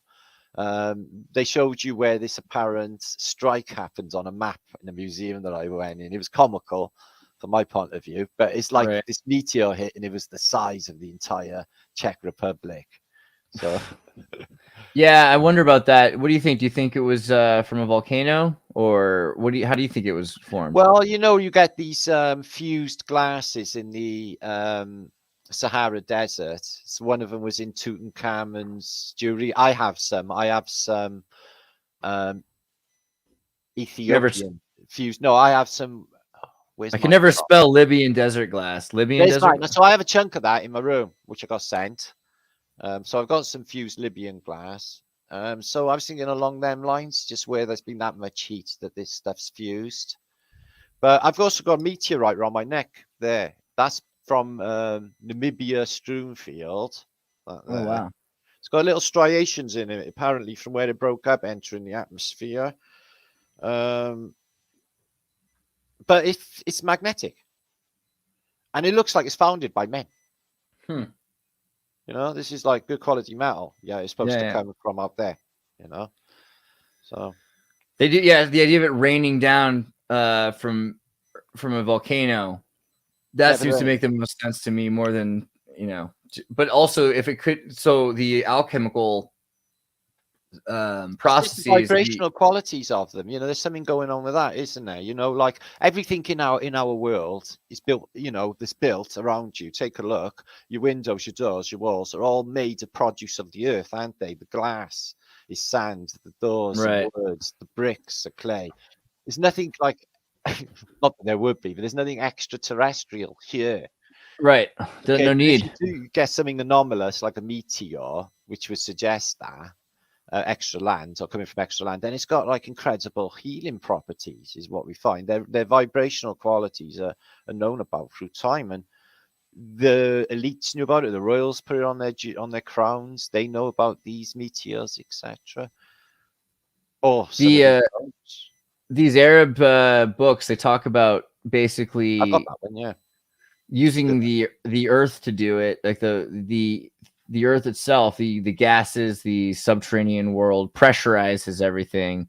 And you can turning things from lead to gold just using the mountain to process it, which sounds a lot like using a volcano or something like to that effect. Interesting you should say that. I got a book that shows that in Munda Subterraneous. I don't know if I just show you that a second, because that is crazy you should say that, because there is evidence that was going down. If I just show you that now, let me present screen. Munda Subterraneous is Kirshter, and this guy is like the absolute juice. But he does show something going on with volcanoes that I can't really make out. To do with technology. Got giants in this as well. It shows this Giganticus and the fall of man from something like that. Although that's a bit big for the architecture, but it may be further back, like Adam's, sort of the religious sort. Yeah, I mean, we were just talking about this idea of like there's 6 foot, 10 foot, 18 foot, 36 foot, and then maybe Attack on Titan. Maybe there's 100 foot. Yeah, well, that's it, isn't it? Some of there's mounds which they said, where a giant just threw something down, and you got the Giant's Causeway, which, some people say it's basalt, some people say that it's capillaries for giant trees. So they give you an inside slice of Vesuvius. But what we have found, I was on a show, The Ripple Effect, the girl found that it doesn't really appear on ancient maps of this area. Vesuvius doesn't seem to be included. It seems to be like more of a recent thing. So like it rose up from the yeah. My hometown has this same story, like Santa Cruz, which Sacred Crossing used to be Branson 40. There's an earthquake 200 years ago, and now Westcliff is this giant hill that's like 200 feet above sea level, where everything else is not. So the bones. I was thinking about where all the bones are, and the back of antique turds like no one ever pooed in the past. I know I could appreciate that a big flood might have washed it all out to sea, but still, there's no toilets in antiquities. Like no one's eating. It's just like, is it like Westworld? Like, is this place just a theme park? No one actually ever lived here until we got here. So dragons apparently a real thing, according to Kirsta. Right. Other anomalous animals, such as something like that, the Gallius. I mean, this kind of looks like the some of the bipedal. There's a lot of bipedal birds. The moa, the Argentinosaurus, yeah, the emu. Yeah, emus are nice. They're a bit mental, but I've Yeah. seen some baby ones that are made friends with kittens, and then when they've grown up, they're really lovely, lovely pets. It seems like we've killed off a lot of the more intense birds. Yeah, like Jeremy that, Fawcett, 1123. Thank you, Jeremy. Oh, there's a nice man, right? And yeah, so it's like showing you volcanoes. Like what is this? Yeah, there you go. Got, like this is obviously blowing wind, so it's a wind turbine, which I guess is some sort of pump. But like it just goes to show that there's a good chance that maybe there are some sort of just ancient mining operation, like here. Yeah, Jesuit mining operation. Okay, Jesuits. Yeah. Well, Custer was a Jesuit. I've looked into him a bit. He knew Loyola, but Loyola was a Basque. He was from the Basque. I read about him. The founder of the Jesuits. Nacho Ignatius. Exactly. Yeah, but I wanted to know. Like, I thought he was Italian. I thought, but no. Nah, see, they love that as a Croatian. Yeah. And you as a Welsh should understand this. They're going to pretend everybody's Italian and English, and they're not. Well, they do. And that's what I did. I just presumed because of his, his influence in antiquity. Christopher Columbus, also a Polak. It's kind of funny. No, I mean, actually, maybe he's Dalmatian. Who is it? Marco Polo? Is Marco Polo? Marco Polo's Venetian, supposed to be from Venice. But I went to the birthplace of Christopher Columbus. Like, it was in Genoa in Italy, northern Italy. Right. Okay. And literally, that's all they went on about. It did my head in. When we entered, they got like an entrance to the gate birthplace of Christopher Columbus. They're really shouting, and literally a fisherman in a boat shouted up to me and goes, "Birthplace Christopher Columbus." I was like, "Yeah, whatever, dude, get over it already." It's like, oh my god, yeah, no, I'm pretty sure Marco Polo though is the fake one. He's actually Dalmatian. That's what you'll find out soon. It's all a lie. Oh wait, sorry, go ahead. So I don't know what's going on here. I know it's down to do putting light into some sort of energy. It's bouncing off this, whatever this on a right. But this is a bell at the bottom, and this light sits in this top bit, and it looks like this is the end K product here, which is something charged. Yeah, I mean maybe there's moisture in A. We have to assume maybe they're like contained vapors, because some of these glass works would have been convenient to contain vapors. Yeah, well, light can make things vibrate. It's obviously when they heat, isn't it? Everything, the atoms get agitating it down heat. So alchemical symbols. Did you know? I talked about my last vlog. Do you know when they do the magic wand? Yeah, that's what they're doing. They're drawing these out with the magic wand, like that. Totally. And in the new Harry Potter game, I'm pretty sure you're gonna have to use the joystick instead of the wand, but it'll do the same thing. Serious? They do the same. They know. They're telling everybody how this sort of magic is done. Oh yeah, I mean, because it's a spaceship. This is the real spaceship. You make a little space with your lines there. You know what I mean? I've never seen an Harry Potter film. Oh, you're lucky. I've never watched them deliberately for that reason. Yeah. And they got like a Harry Potter world that the royals, like Kate and William, went, and they was like waving wands like they were children when they, obviously. Well, that's the funny thing about Harry Potter is it's really about the royals, I think, right? It's a very MI9 Tavistock, and they're all wearing capes. We all know what kind of British kids wear capes. Yeah, 100%. At school, God, man, that's sad. I remember I was on a bunk from school. Like when you go truant from school, and me and my friend Paul decided to catch a train to London, which is a really naughty thing to do when you're like in school. 14. Brian Evans, wands are made from Hollywood. Yeah, that's right, Brian. But it's that back in. He's one of my lot. He is. Yeah, bro. He's a Welshman. Good call. Yeah, and I walked past St Paul's Cathedral, and there was the contrast. Boys of my age, yeah. But they had all these like long black dresses on. I remember thinking, God, you're doomed. I wish I could help you, free you, but you can't. It's just such a different life. I was free and just go where I wanted, do what I wanted, especially at that age. I was terrible. I was carnage. And they would have to go into like, saying 10 Hail Marys or whatever goes on in these places. I don't know. I know. Like, you might find that interesting. Look. Oh, what? That is the Suez Canal about 200 years before they say they dug it out. Yeah. So... I did see a thing on this that there's about I don't know if it's 100 miles north of the Suez Canal or less. Maybe it's like 50 miles. There's another area that was clearly where the canal was, but it's been covered in grass and growth. I think there's a clue of all of these island names, you know, with Crete, with Corsica. The word corse in Aramaic is corpse. Ooh. The island of Corpse.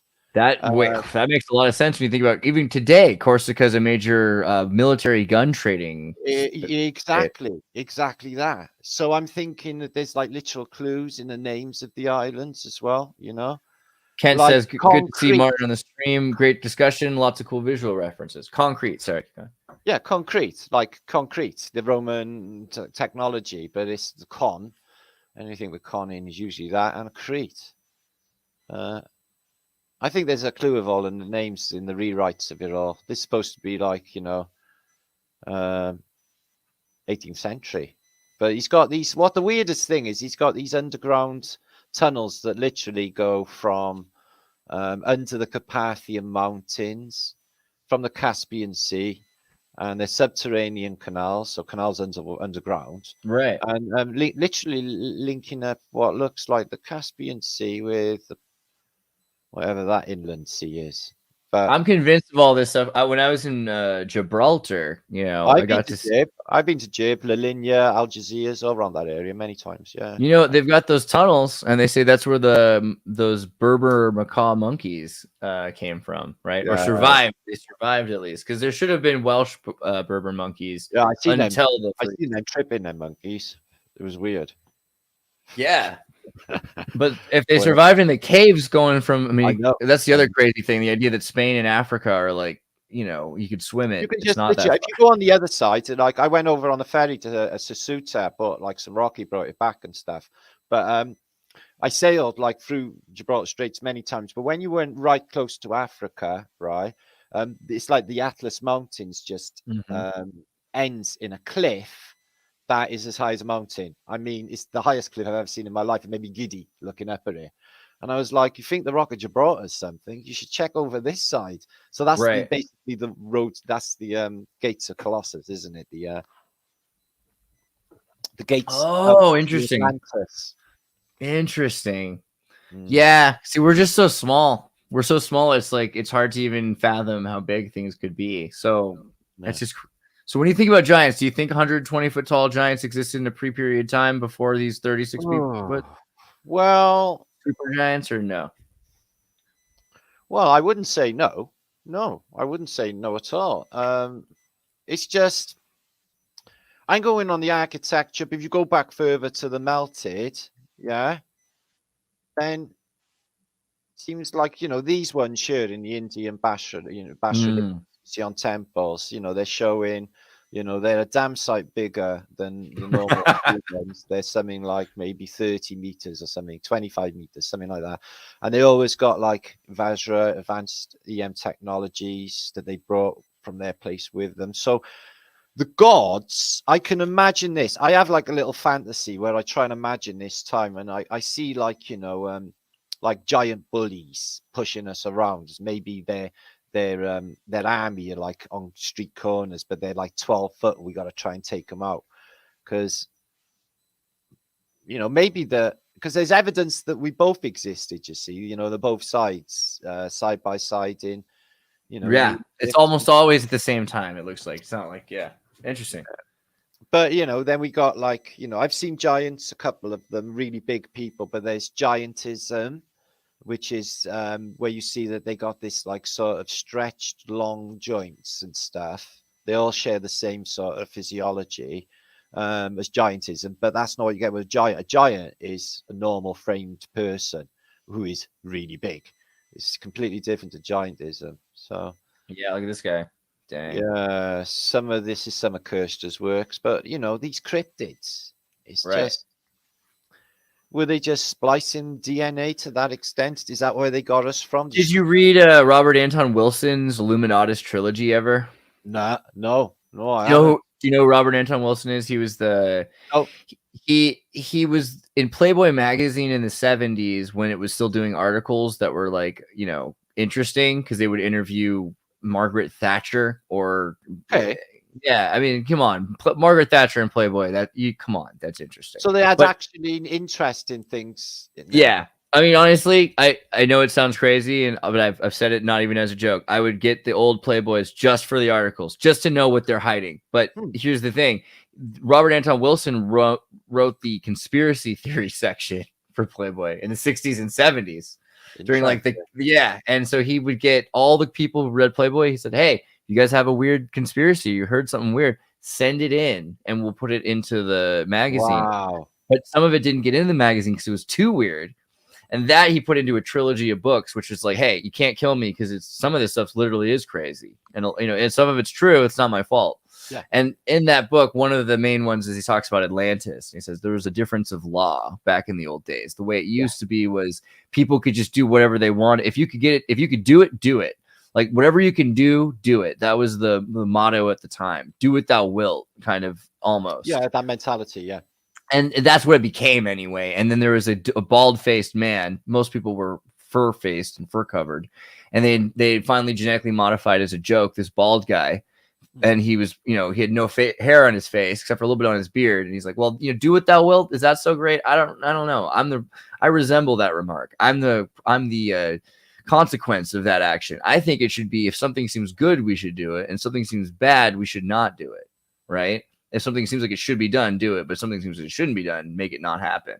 And that started a war, according to this conspiracy theory, and led to right and wrong versus do what thou wilt. So what do you think the 32-degree secret is then, or the 33-degree? Do you think it has to? Well, in Morals and Dogma, they talk about the spine, the 32 places on the spine. So yeah, well, it's the Kundalini, isn't it? The Kundalini ascension process. But do you think it's deeper? Yeah, exactly. Why do we have a 32 spine? What do you think it is? Well, it's about the true nature of this realm, that's for sure, isn't it? And it's all associated with Noah's flood, the Egyptology, Egypt, like you said the other night, that guest, it wasn't really on the frame or in the narrative until Napoleon brought it to the attention of people. So, but the Freemasons, it's very important to them. This G, which I still not really made up what the G is, it's we don't even know that much. We got the the pillars. There's 4 of them apparently, but these 2, Joachim and Bois, what is there? They got celestial globes on top of them. G and C and D and X, are all connected concepts. There's a code here, and it's all codex. But what is ultimately it's about reset, and ultimately it's about control and what most people, like I said, are just completely dozy, aren't they? I'm not sure if this is shopped. It's been out there a few years. Right. Loads of different ones out there, but whether or not these ones are real, you can't really. It's more of the feeling. But the 32, about the rose compass. So in the old days when we were still using the polar projection as a mode, that the flat Earth map uses a 32 to 33 star rose compass instead of 360 degrees. It's 32. So there's a lot of math. It's easier to divide everything by 32. That's interesting. Yeah, it could be that. Man, no, I think there's definitely a deeper secret. And it is to do with this reset cycle, the flatness in my head. The whole, I can literally see it clear as day, the control mechanism, how it's all carried out, the hypnotism, they even tell you what's going to happen next. I called out both royals. I said, guys, the dead. They'll tell you by Christmas. People have made videos, pulled them up, showing where I've said this beforehand, and it's not like I'm we're psychic or anything. It's just like they literally tell you. Yeah. Look at this giant. Wow. He's got big woolly underpants. Isn't it funny that they're jesters as well? The jesters are supposed to be, I've covered these recently, the jester. It's a clue. I think they're supposed to be the most intelligent. They're the only ones in a royal court that's allowed to address a king or a queen without royal etiquette or anything. They can just address them outright and speak to them first. And they're expected to tell them the truth, which no one else is. Yeah, exactly. So they are privy to a lot of juicy information, aren't they? And they became really powerful. So do you think, so that's the thought. I've always thought that the jesters were the conquered wise men. Look at the, this is the key, you know, look at the word majesty. Majesty is jest. They're telling you in the name majesty. Write it down. Look at it. It's it's may. Is it like magi or magic or magnets? Magi, and it's jester. So there are jesters and magi, magicians and jesters that have took the throne, and they're imposters. Everyone knows that. They're not like they're hiding the fact that they got a German heritage, and you know. So, wow, look at the fur-faced king too. Well, this is like the summoning up of Baphomet, which they apparently do in these lodges. They've been doing it time immemorial. And in this book I just read, the Fabato the magician, this Czech magician, also powerful. This coven / Lodge 99. They manifested Baphomet in this form. And they said, can you take out this magician? He's pissing us off. He's just making us look really bad, like we got no power. And he's saying, no, actually, I can't. It's like, what? It's like, I've got no power over this one. He's like, he's protected like from God, and he's something to do with the equilibrium and the balance that will be regained in this place later on, and I can't mess with it. It's like, okay. So even they were bound, even he was bound, Baphomet, by the rules of engagement in the psychic war. They got rules. Right. Yeah. So that's it. Almost that insinuates a lack of dualism. That there's something. It so does. So does. Yeah. Maybe the plan's not so inevitable as I thought. Look at this. The giant Adam. So here's a thought: is in Christ is supposed to be descendant of Adam. I mean, I guess we all are, but is this idea that Christ is a giant, and that what do you think? Well, I've already posted that. It's on my Tataria channel, Jesus the Giant. Everyone was a giant back then, so it would have had to been a giant, wouldn't it? Be pretty reasonable. At least on his mother's side. To the mast of a ship, which is why on a ship you've got a master. Wow. Because he got crucified. Because I got loads of pictures from the Middle Ages showing Jesus crucified to said ship's mast. And I think they hung him there. And there was they got 3 masts on a ship, and there was 3 crucified. So, and the other 2 were like robbers. That sort of fits with the sea paradigm story. Yeah. Funny how the one robber, he says to him, says to Jesus, he's like, you don't belong here. You're not like us. You're a king. And we're thieves. And I've done stuff and that. And the other guy was like, no, fuck him. You let him hang. And Jesus said to the one thief, he said, don't worry. Whatever you've done, you'll be forgiven. You'll be with me in the kingdom of heaven. I was like, whoa, right there. Stop a minute. This cat could be like Ted Bundy on acid. Yeah. And you're just going to forgive him like eating a load of shitting people. No. So I thought right there, it's like, hang on a minute. It's like, what is, am I wrong to even forgive? Or maybe maybe eating littler people back then was just part of the mode of society. Yeah. I got this book. I'm going to present this book later on, maybe in my next vlog. If I can dig it up. It's from early 1700s, and it states in the book it's the explorations of some certain French gentleman in the French colonies and the wonders that he's seen. Oh my God. So in 1700s, you've got these people flying around on these maglev technology umbrellas. Yeah. And you've got like these giants, and they're dressed in the most wonderful clothes. And this is, normal sized people. Right. So, yeah, according to the book's narrative, I had somebody look at it a while ago. There's them hairy. There's people. The wild men. There you go. Yeah.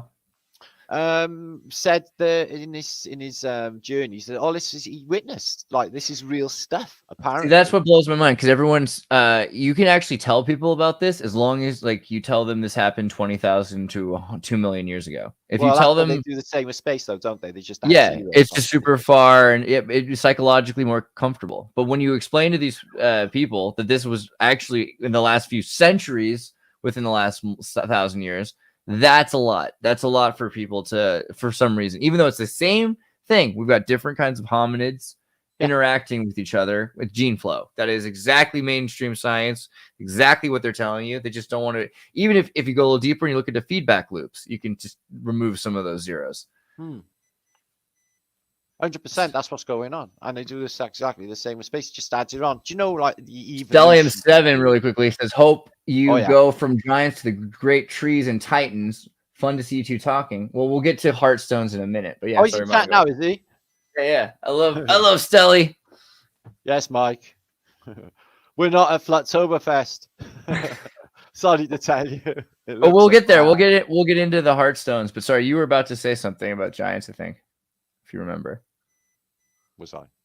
Yeah, I probably took it away. Oh well. I don't know. What do you think about giant? What do you think about the Heartstones? You know Mike's whole thing with the Heartstones, yeah? Yeah, I think it's good evidence, and you know, I've got a lot of pictures with giants as literal mountains, like before some sort of moment, some cataclysmic happening, the event, where they just become mountains. And I've got evidence as well from lead atlases of unbelievably large creatures, bigger than you would imagine now, not prehistoric, I mean big animals that you would recognize now. And I think elephants, they would have had giant elephants for sure. I got evidence of that as well. So I definitely think they could have had a time in this place before this realm, one of the other resets, before it was all blitzed and reset for the next occupants, where there would have been giants and giant creatures, and I can just see it in my mind's eye. I keep seeing like a giant dog, like it's on the Never-Ending Story, riding on its back, is what I see of this time in my mind's eye.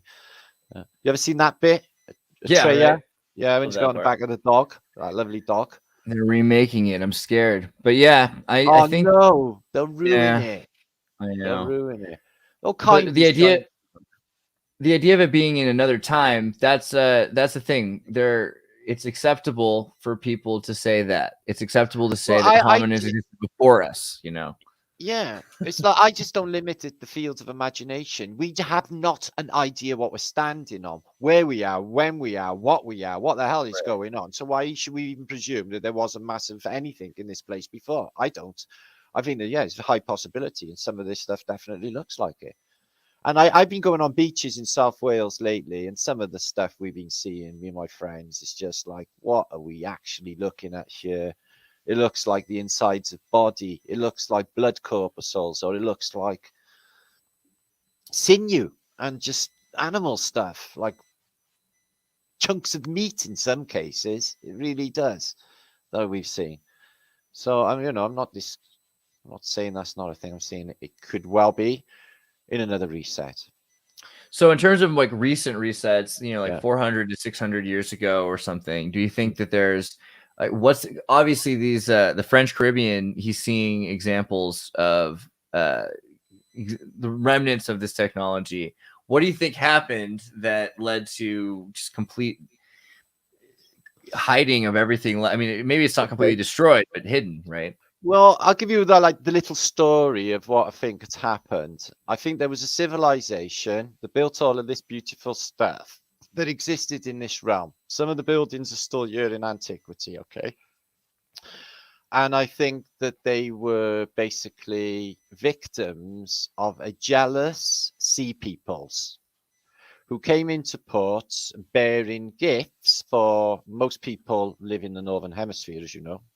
And most people live in the center bit, and most people live on the coast anyway. So it wouldn't be difficult to reach all of the population from the ports. And they brought in their wares, and they did this for, the Phoenician Egyptians, if you like, and all of these Asian cultures where the grapes is the symbol. So it's wine, and it's ultimately a corrupting society. And they corrupted the society, and today is the end result. The whole society is based on bullshit and corruption, and completely away from the human experience, because none of what anyone's doing is what we're supposed to be doing here. Anyway, It drives me insane like this. Slaves, like that's how I see the giants, like some sort of slave masters, like That's this. the next question. So, I mean, slaves and giants. Like, so giants, I like the idea of a gentle, friendly giant, but it seems like a lot of these are Attack on Titan giants that eat people. All Like, right, is well, so that- they got good and bad in giants as well, like they have in people. So the giant war went down. You know, where are they now? Well, maybe they've gone back, and was like, you know, sod this terrible bloody place, and we're going back to wherever we come from. Maybe there's only a narrow window when this event that is about to happens, which leaves a narrow window. Now, remember, we're in a lake. Okay, all of these little islandlets that we're on, Right. everyone thinks a massive continent. They might be just tiny little islands, and we're in a lake with a frozen wall up above us. Now, many people are spotting two suns. Maybe one of those suns is the sun on another pond nearby, keeping another ecosystem happy. And maybe that sun come close to here, and it thaws some of that ice wall out. And maybe some of that ice wall breaches, and then basically it's like a dike being burst. And then maybe all the water comes in, because the water certainly comes from somewhere. It comes from underneath. There's water underneath, above, but apparently enough to cover this whole place. Word. Yeah, so that comes from somewhere. So that could happen. I think that this place is big, and I think this little bit, you know, I was in the merch for years, and nowhere was far from anywhere else. You know, everywhere's just weeks away, even in a ship, man. And that was it. And like they say on the Truman Show, sorry, Truman, it's all been discovered already. I'm like, well, they would say that. They were taking the Mappa Monday round in 1290, saying, this is the world you live in, guys, to all the British towns and villages. And everyone's like, right, you are then, except you left off all the Americas, which they knew were there. But they still presented that as the world. So they're doing that now. They're presenting us a world on the Mercator maps and saying, there's the world you live in. They're keeping strict routes. I got a video here. I follow a guy, right, called, what is his name? Sam Holmes. He's a sailing guy. And a few months ago, he was in north of Svalbard on a sailing thing, doing a video for YouTube. And he's with a friend, and they go north of Svalbard, and apparently, like, they go over an invisible line, okay? And the Norwegian military, just turn up in a vessel, arrest them, and fine him 25,000 Norwegian kroner. There, and yeah, and he can't, and he's locked up the entire day. And he's like, "What?" They said, "Oh, you went into a fishery," but it was off the charts. It's not on any chart plotter. But that's not the point. Is there's an invisible line you can't cross, so you're going to get done. So they're hiding all of that up there. Why? And it's the same show for anything past the 60th parallel south. You can't go past there without all weird. So there's a lot more going on, I think. Right. I think that's the key, is there's more land. I think that they're going there. I think they've been going there. I think they've left a skeleton crew. I wouldn't believe any of these actors at the moment are real. You know, all these different Bidens and the absurdity of Biden and the absurdity of Trump even. You know, they're just comics, aren't they? This is a farcical show, isn't it? Right. We haven't even got a leader in Britain. We had one. What happened with Liz? Oh my God. Well, I think she got bullied. 44 days in 6 weeks. That's quite a good job of bullying. I guess it's British bullying bulldog at its best. No, I think someone leaked a Pornhub profile to the public. Yeah. It was a very Black Mirror experience for us all, I think. That's what it is. And she's like, I got to get off. I got to go, guys. Later. So yeah, she was like a really insipid human being. I don't know where she arrived from, because I've never seen her before in my life. Right. But there is a ton of photographs of her riding with the establishment, friends with Jimmy Savile. Yeah. And as a child with Jimmy Savile, what is the chances? Are they taking the piss or what? You know. I mean, you know, they were very, very close. I don't know. So here's the thought, though, on Britain. What do you think the future holds? Because she'd said, hey, I'm a conservative and I can't bring you a conservative government. We're going to need, in this time, with the new administration and new monarchy, we're going to need to go full hard on the social monarchical. They might go full right wing in the end, just join like the other countries like Italy and stuff. They might just do that. I think they're edging towards that anyway. I'm historically, Wales, or South Wales where I live, is Labour. Yeah. Okay? My whole family was Labour. This is the whole thing. And we find Tories, Conservatives, really, really obnoxious. Okay, these are posh. Imagine that, right? Yeah. Yeah. So we don't really do them. People in working class environments, which is most of Britain, don't really do Tories. But they got the majority because the South counties are all Tories. And the future of Britain post-Brexit, I would say the control mechanism won't even matter anymore because it's done. You know, most of these people have, a lot of these people have already had the joy juice, so it's too late to go back, coupled with the 5G that got installed over that period, wherever weird other technologies that have shown up. They can do pretty much whatever they want with most of the population at this stage. So they can just roll out, you know, any old leader. They're bringing Boris Johnson back, apparently. So he's behind me. You can see Boris there. Yeah, he's coming back out of retirement. There he is there. He lives with me. There he is. That's adorable. Yeah. Yeah, with my brother, Hank the Wank, and Cyberman from Doctor Who, which are my family. So what I see is a very bleak outcome for the British people. Everyone's homeless. The entire place is riddled by drugs, and it's fucking terrible in every single British city, and everyone knows it. I went out like literally the other day. I spoke to 3 people, and every one of them said the same thing on starting a conversation with me. How bad is it getting, Matt? I was like, I know how bad it's getting. So it's going to get worse. Nobody can afford to even have heating in Britain. It's just got ridiculous. They're flooding the drugs in, whatever they're all on. I don't even know. That's deliberate. That's government brought in. Wow.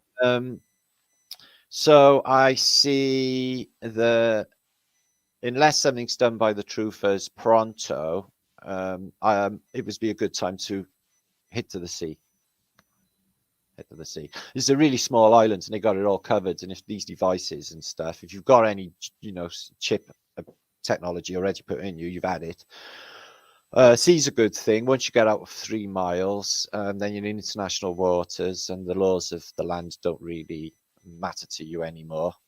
You've got the international maritime law out there, and as such, you have to conduct yourself as a ship's captain in that nature. My father could marry. Could do an operation on the ship, amputeeing, stuff like that. So he could do all of that. He married a few people, my old man. What about executing? You're in complete control of the lives of people? Yeah, I'll tell you a story now. You may be... I'm not sure if I should tell you this. Say it happened to your friend's dad. You might know. It's just I might be frowned upon, and people are just going to make videos saying Martin's a psycho. But well, you don't have to say it if you're worried, but it is important people understand that the laws of the sea are different. A magazine of guns is all I can say, right? Because the one captain. Well, the one trip I went on, one of the cooks, who was a Colombian, went schizo, a drug addict, held my father up by gunpoint and forced him to open the safe, took all of the money, which is wads of money off the agents like that, and all the little morphine bottles that would have been used for operations that my father kept in the safe. Wow. So, like, literally, me, my mother, and my sister joined the ship the day after, and he's like, we got robbed. It was fucking terrible. There was police on the boat. So that stuff was happening. So my father, in his office, had a rack with all his guns, all his rifles, and he had a handgun in his drawer, which he kept locked. So I'm like a kid, 11, 12, you know, I want to fucking get near these things. I love them.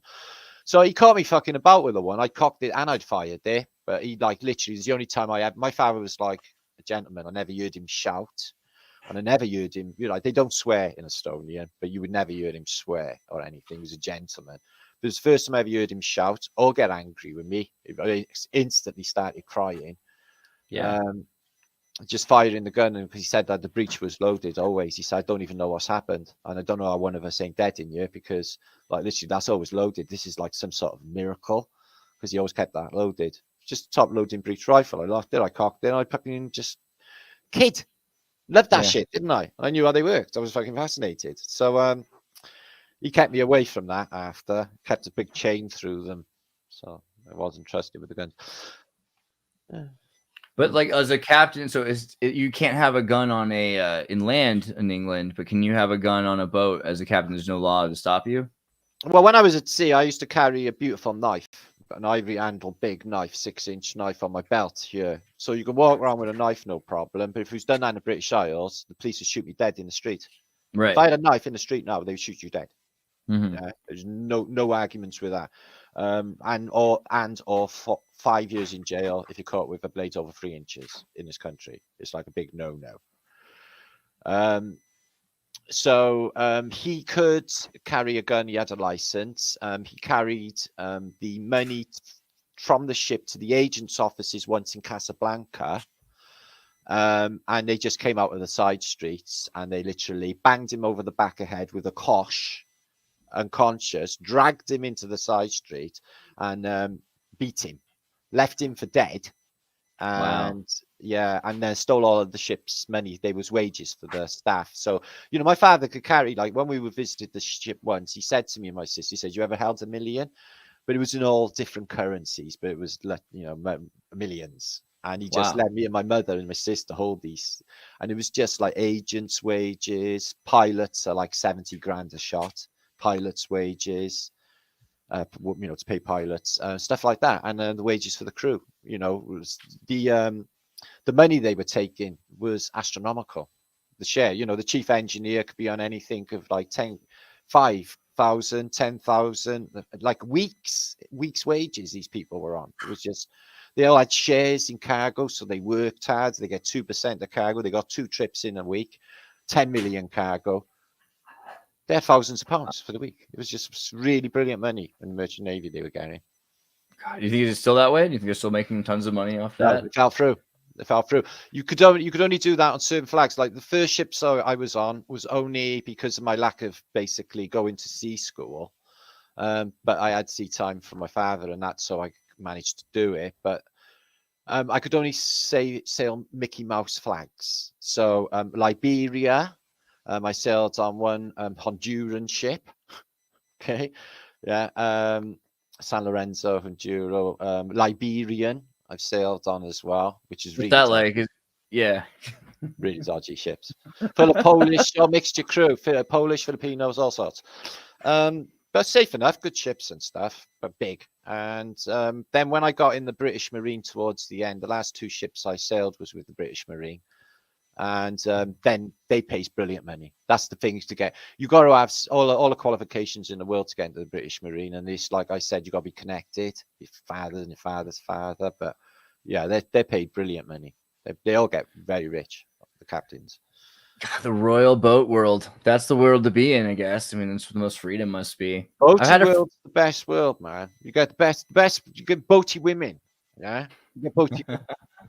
And they do stuff. They're not lazy, Andreas. They make sandwiches. They do ropes, and they do stuff in the water. It's great. What's not to like about it?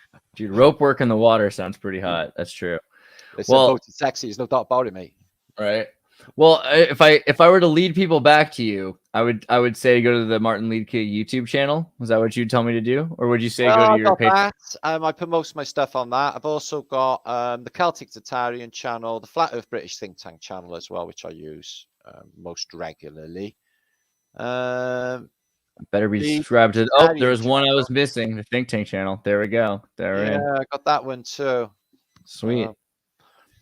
So yeah, I mean, I've had one of the busiest years of my existence, or the last 10 months. Last year has been absolutely crazy. Done so much. Oh, look at him, sub 2 caveman. God, what happened to him? Yeah, right. Wow, there's some faces on there I haven't seen. Some of them might not even be alive anymore. The world has changed a lot in the last couple of years. Yeah, Dubé's alive. Levy's alive. He's all right. He's still doing. He's still banging them out. I'm happy for Eric. I'm grateful for his presence in this place. I gotta be honest.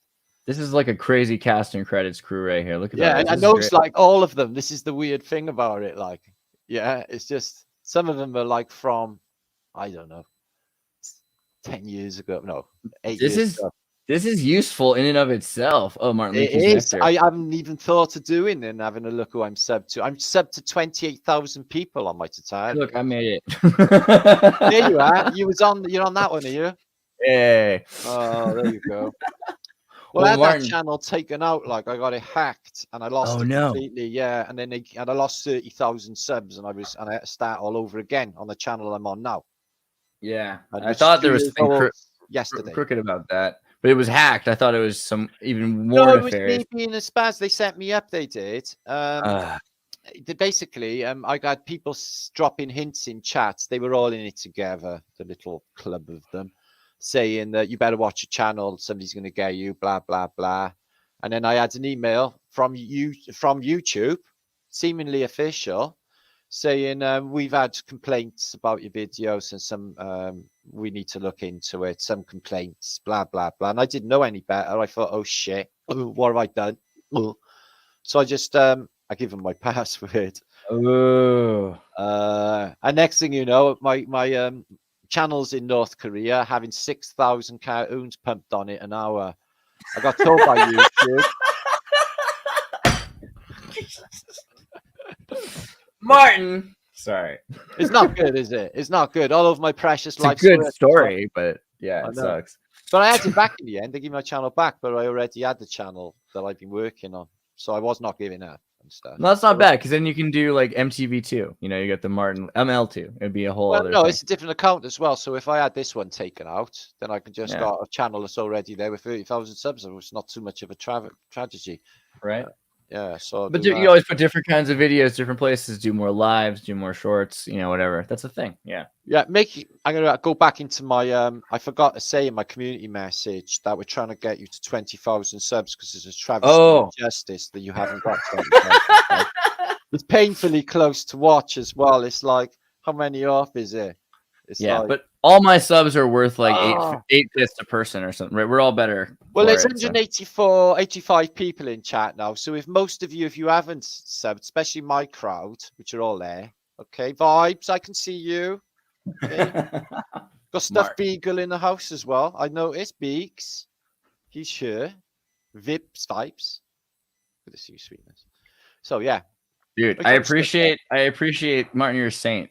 And everybody in the chat, also feel free to join the Tartaria Nova Discord because there's a great group there. And if you have information you like to post about these kinds of things, there's a community there that you can share this information with, trying to make, you know, most importantly, connect with each other and watch all the channels and the entire, you know, this is a huge group of people that are all working on this stuff. So it's important to look at all the people that are working on this stuff. So I appreciate that. It's everything. Do you know what? I'm so lucky this year. I've met literally thousands of truthers.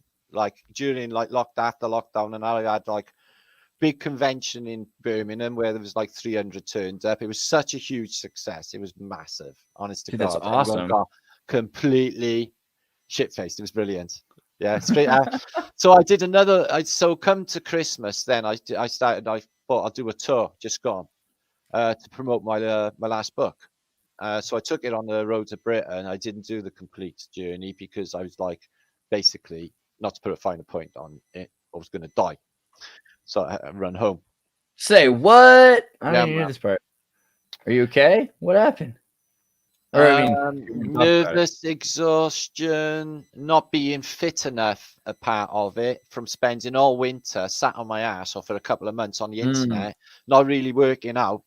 Next thing you know, I'm climbing mountains every fucking day. Wow, yeah. Doing 10 miles a day, and it just like got on me, and it was cold and shivery, and the whole thing just built up, and I was mega stressed as well. I had problems. So I just got unwell, and I knew that, like, I had this inner voice saying to me, if you don't go home, you're going to die. So I thought I better go home. So then I had a convention just after that as well, another one in Birmingham City Centre. Birmingham Truthers. That sounds like fun. I like the Birmingham crowd. They're proper down to earth. It's a good, they're a good lot. I like Birmingham. I always liked it there. It's a bit like Cardiff. They're funny. And then after that, like a couple of weeks later, my friend invited me over to the Czech Republic to go and look at some antiquity. So I spent like a week every single day going to some incredible places. Wow. Yeah. So like a Neolithic site up in the Alps on the border of Austria, and it's like a smashed civilization of dressed stone just all over the mountainside as far as I can see. It was just the most incredible thing. So I did that, and then I came back, and then my son bought a boat and I've been working on that, just rigging that out, sailing to get practice with the sails, so we can go further afield, to do some antiquity. Just Right, yeah. drop anchor and go and look on that island and find out like about what's on there and stuff. Dude, that'd be the great. I can't wait to see some of those videos of you landing on new islands. Really bored. I can't really like. I just like, oh, what am I going to do next with my life? Because if there's no excitement, then there's nothing happening. You know, Right. It's just like I literally, I feel like so uneasy with life that it's unbearable. I'm like, got to do something. You know, something exciting, something with fruits. You know, true fruits. True fruits is what I want to do. Because sitting there, it's all good and well sitting on the internet.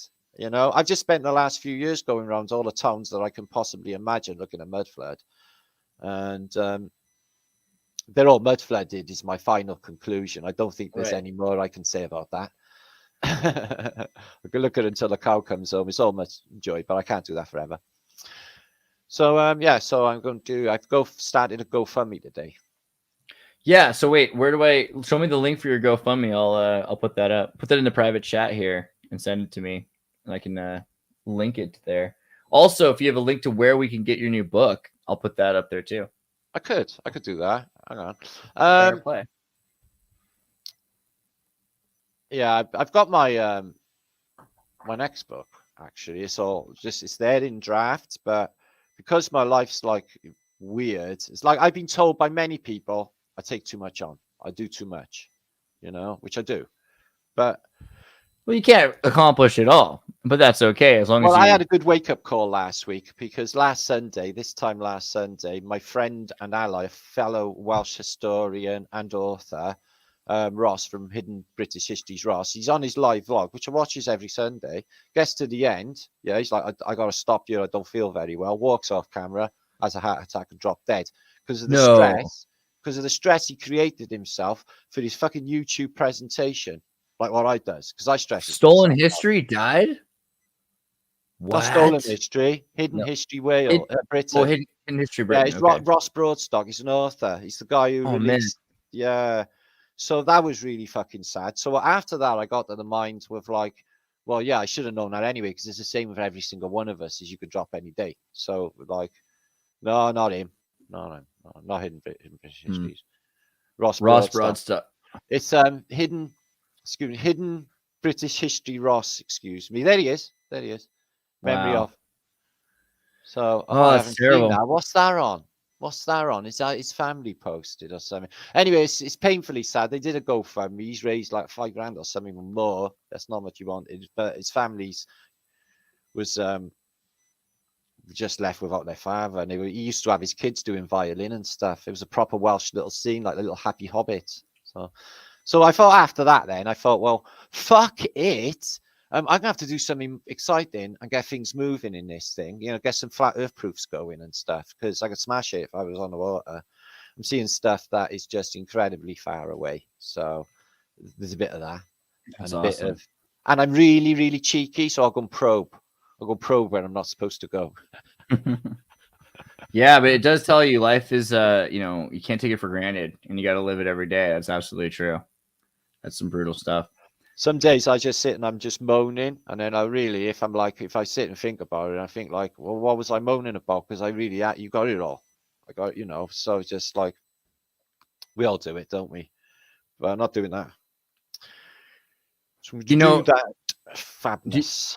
Did you find the link to your GoFundMe? No, I sort of went vacant there for a minute, actually. I'm going to have to send it myself through an email a second. Oh, okay. To be able to present, because it's on another computer, yeah. Got it. If that makes sense. So that don't take 2 seconds. I just got a message from TextBread saying that he added your YouTube channel to the YouTube bot on our Discord. So now anytime you make a video, it'll automatically post it in the community and people can go find it quicker. Oh, that's groovy. I know, right? Like TextBread is doing some cool stuff in that community. Thanks, TextBread. TextBread. Yeah, we're trying to set it up so all the cool community videos, it'll be easier. You don't have to go look for them, all in one place. So they're quite cool chaps, aren't they? That on your panel, I've noticed. I love them. They're knowledgeable chappies, aren't they? I try to keep people that I think know more about a subject than myself around me. I think that's always what I like to learn. That's what I want to do. I don't Right. want people listening to me. I want to listen to them. I want us to learn. It's just Well, next week, if you're free Saturday, do a panel, and then if in the middle of the week there's times. The thing is the hour difference. I know you're in Wales, but no, we'll that's do it. absolutely fine. I try hooking up with someone in Oz. It's a bloody nightmare. Isn't it? I am trying. I want to do a trademark patent pending down undercast. I'll be doing the Australia, bringing the Tartaria Australia and all these people, bring them in and do an Australia night. We already have an Austria night. We can do kind of this Euro. Oh. Yeah, I just want more world perspective at once. You know what I mean? That's the way to go. I like Kelly, who does Tataria in Australia. Do you know Kelly? Yeah. That's what I was thinking. With Campbell. Yeah, we should get her to you and do a thing. That'd be. I've been on a show with her before, but she's lovely. She's really good. She's so enthusiastic. So yeah, it'd be good to get her on there. So there it is. There, that's a go for me for my boat thing. So yeah, like my father had a boat when he was doing towards the end of his life. He used to spend all his time there to get away from his yucky wife, and which is always good. Dude, Sequest. Sequest, my quest. There's an island just in the channel not far from me called Lundy Island. It's got all star thoughts and stuff on there on Google Earth. I really want to get down and sail to it. You can't get it unless you've got a helicopter. There's no other way to get to it than boat. So wow. This is a great project. This is the kind of if you guys want to get more footage made, you want to support this. Well, no, I'm going to do it all. This is the beauty of it. Yeah, I'm not going to. All of this work they do on it, everything that I do, I'm just going to share with the community because it will be like, because I'm proper dangerous, me. I'll do stuff that like I'll nearly get myself killed for you all. Yeah, it won't because I'm way too nuts to drown in any sea accident, guys. Right. I'm just saying you think that I will die in a sea accident, but I won't. So yeah, I'll entertain you all like that for a while, which would be fantastic. I'm going to put a link to this in the Discord and also in the description for this video, guys. Make sure you sign up for the Sequest, and you're going to be watching the footage from it, so you better donate. That's the way to do it. Well, I'm going to, I had literally put that up and somebody donated within like 4 minutes. I was like, what? I was like, what? It's working, People want that boat to exist. We want you on that boat. I want to see it. I want to see the islands, bro. You know how it goes. Listen, there's nothing to stop me in the place where I am. Like we've sussed it all out. I just did all of this with my son's boat. So, it's not like, it's difficult to do. There's my book on Amazon, my beautiful, lovely books. Love my books. So, yeah, it's nice to do write books. That guy you had on the show the other night, for me, he's got a volume of content, hasn't he? Jeez. Which one? Ewing? David? Yeah, he does Tataria stuff. Yeah. David's got a lot of stuff going on. And his books are pretty short so that, Yeah, that's what it is. Yeah. But they're great. I mean, they're very useful pieces. But I love what is this one about the Holy Grail of the Great Reset? Well, to be honest, that was all based on my posts that I have done. And this was my earliest posts, which everyone forgot when no one ever watched. They had like 120 views on some of them from about 7 years ago, talking about subjects that are now relevant. Yeah. So they're questions, they are, that if you go and look up and do the research yourself, then you can find out that they are true for yourself. But I'm not like pushing that this is the case. I cover everything from Tesla to Sabbatitism. I cover all under the umbrella of Tataria, mud flood, and Antiquitech. And I cover maybe, I don't know, 500 subjects in there. Everything from the Essene. I enjoy talking about the Essene. They were manifestors of reality, the same. Jesus was supposed to be a member. Strange sect existed, the Essene. So covered them. So much stuff, but all questions, basically. I mean, you got very good reviews here. People love it. I had one negative review. Somebody saying to me, because I got like one eye on the picture at the back, as if like the people who printed the book cropped it. So there must have been an Illuminati conspiracy. Because like, what's with the one eye, Matt? Yeah. It doesn't work the same if you acknowledge it. That's the thing. I mean, like, I don't. Anyway, I'm Chester Bennington. Apparently, lives in the Lincoln Park. Do you own a pug just by any chance? No. Okay. No, I got a rabbit. Yeah, That's that's fine. the new pug. Oh no, but it's black, so you're safe. You're cool. I think I you're seen cool. a photograph the other day that was taken the day before Chester Bennington's apparent death, and he looked the happiest man in the world. Yeah, With his yeah. family. Yeah. Didn't look like he had a care in the world. Big beaming smile. Right. It looked like he could die right then, and it wouldn't. Yeah, I'm just kidding. It just makes no fucking sense, does it? None of that. Well, it makes dollars a sense. We like to say. I think that's the problem. Did you know Elvis Presley had a grandson? I didn't hear the story. Yeah, he was in a party. There's a photograph out there that I literally dug up. Oh, it's on my other computer here. His name was Benjamin, and he was in a party and he was like literally murdered. Whoa. Shot down. He looked like his father, his grandfather as well. Huh. Yeah, I remember his daughter. I didn't even think about the grandson. Yeah, Benjamin. How 27. 27 again, exactly.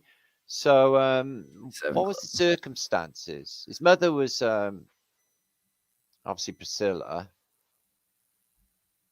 Lisa Marie Presley was born a singer in her own right and the sole heir to the 100 million Presley fortune. Coe's father, Danny Coe, meanwhile, was a touring musician for jazz legend Chick Corea. Moved to Chicago, native, moved to California in 1984, met Lisa Marie at the Church of Scientology Celebrity Center in Los Angeles. Okay. So that they left Scientology. There he is. There, that's the photo I seen with his mother. Yeah, Maria. he's got that Nordic chin, like the Presley chin. Or Scottish. Lisa Marie Presley seemed to foster a particular strong affinity for her son, adored the boy. Where does it say he died? He got shot in a party, shot and murdered. Man. Tragic death, further down, Shot himself. Yeah. Shot himself. There you are, which doesn't ring true anyway. Right. Just like turn a shotgun on himself. Yeah. Coe was suicided with a shotgun while at a joint party for his girlfriend Diana Pinto and his brother-in-law Ben Smith Peterson. Neighbors alleged that they heard someone scream, "Don't do it," before hearing a shotgun blast. While an initial report suggested that Coe died by pointing a gun to his chest, the Los Angeles coroner later confirmed that he died by putting a shotgun in his mouth and pulling the trigger. Nah, like Kurt Cobain, also 27. Right. Yeah. Did you know? Did you know Elvis Presley was a twin? Oh yeah. I think his brother died though, right? Stillborn, yeah. Yeah, he was. I think he would have been a little bit older. But what a twist of fate for that twin then. One ends up. Yeah, Elvis had a weird story about that, and he talked about how he felt the power of the twin, like he had his soul in it. Yeah. One of the things, Elvis was super into magic and the occult. Yeah, I know. His book that he was reading on the toilet when he had apparently a heart attack was occult sex magic. Right. Yeah. Yeah, I heard a recent thing though. Sex and astrology, sex and astrology. Sex astrology, and it had to do with using he was doing Kegel exercises. It was part of the story. Yeah, but more and more, it's sounding like he was probably suicided as well, or whatever you say about Elvis Presley. He originally was very anti-drugs. He was tricked into doing drugs through the doctors and the pharmaceutical companies.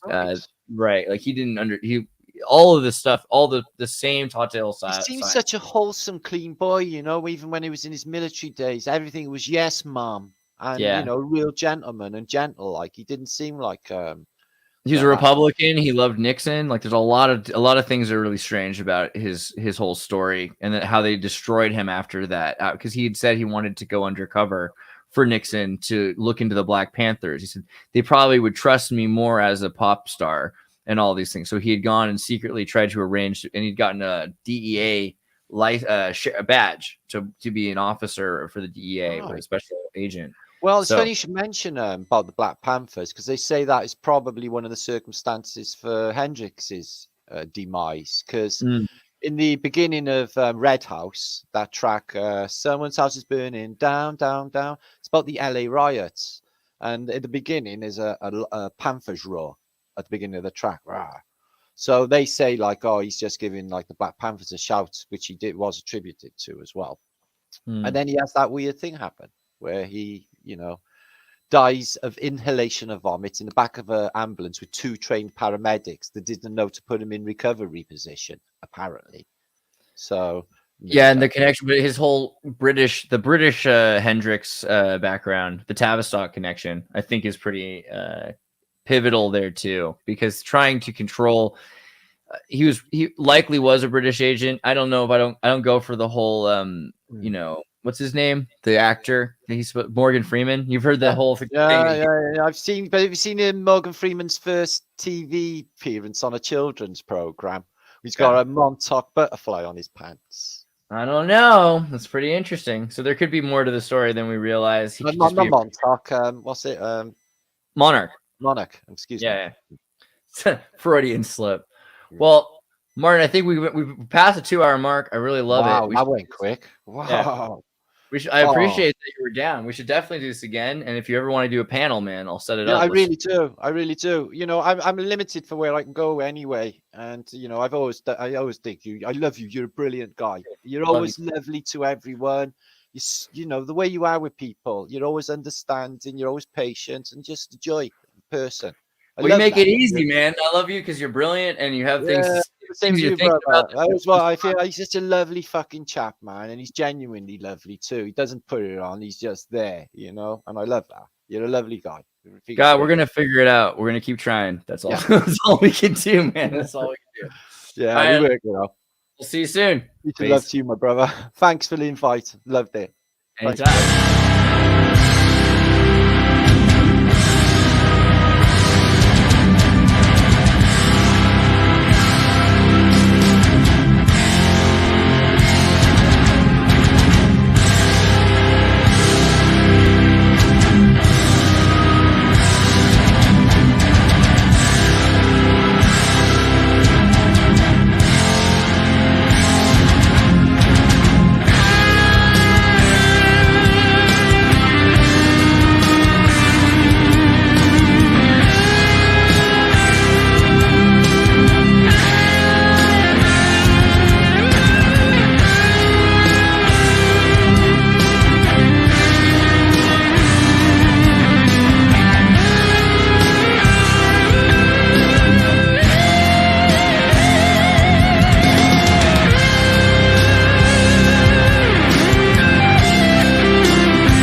So long as I'm in this Oval Office.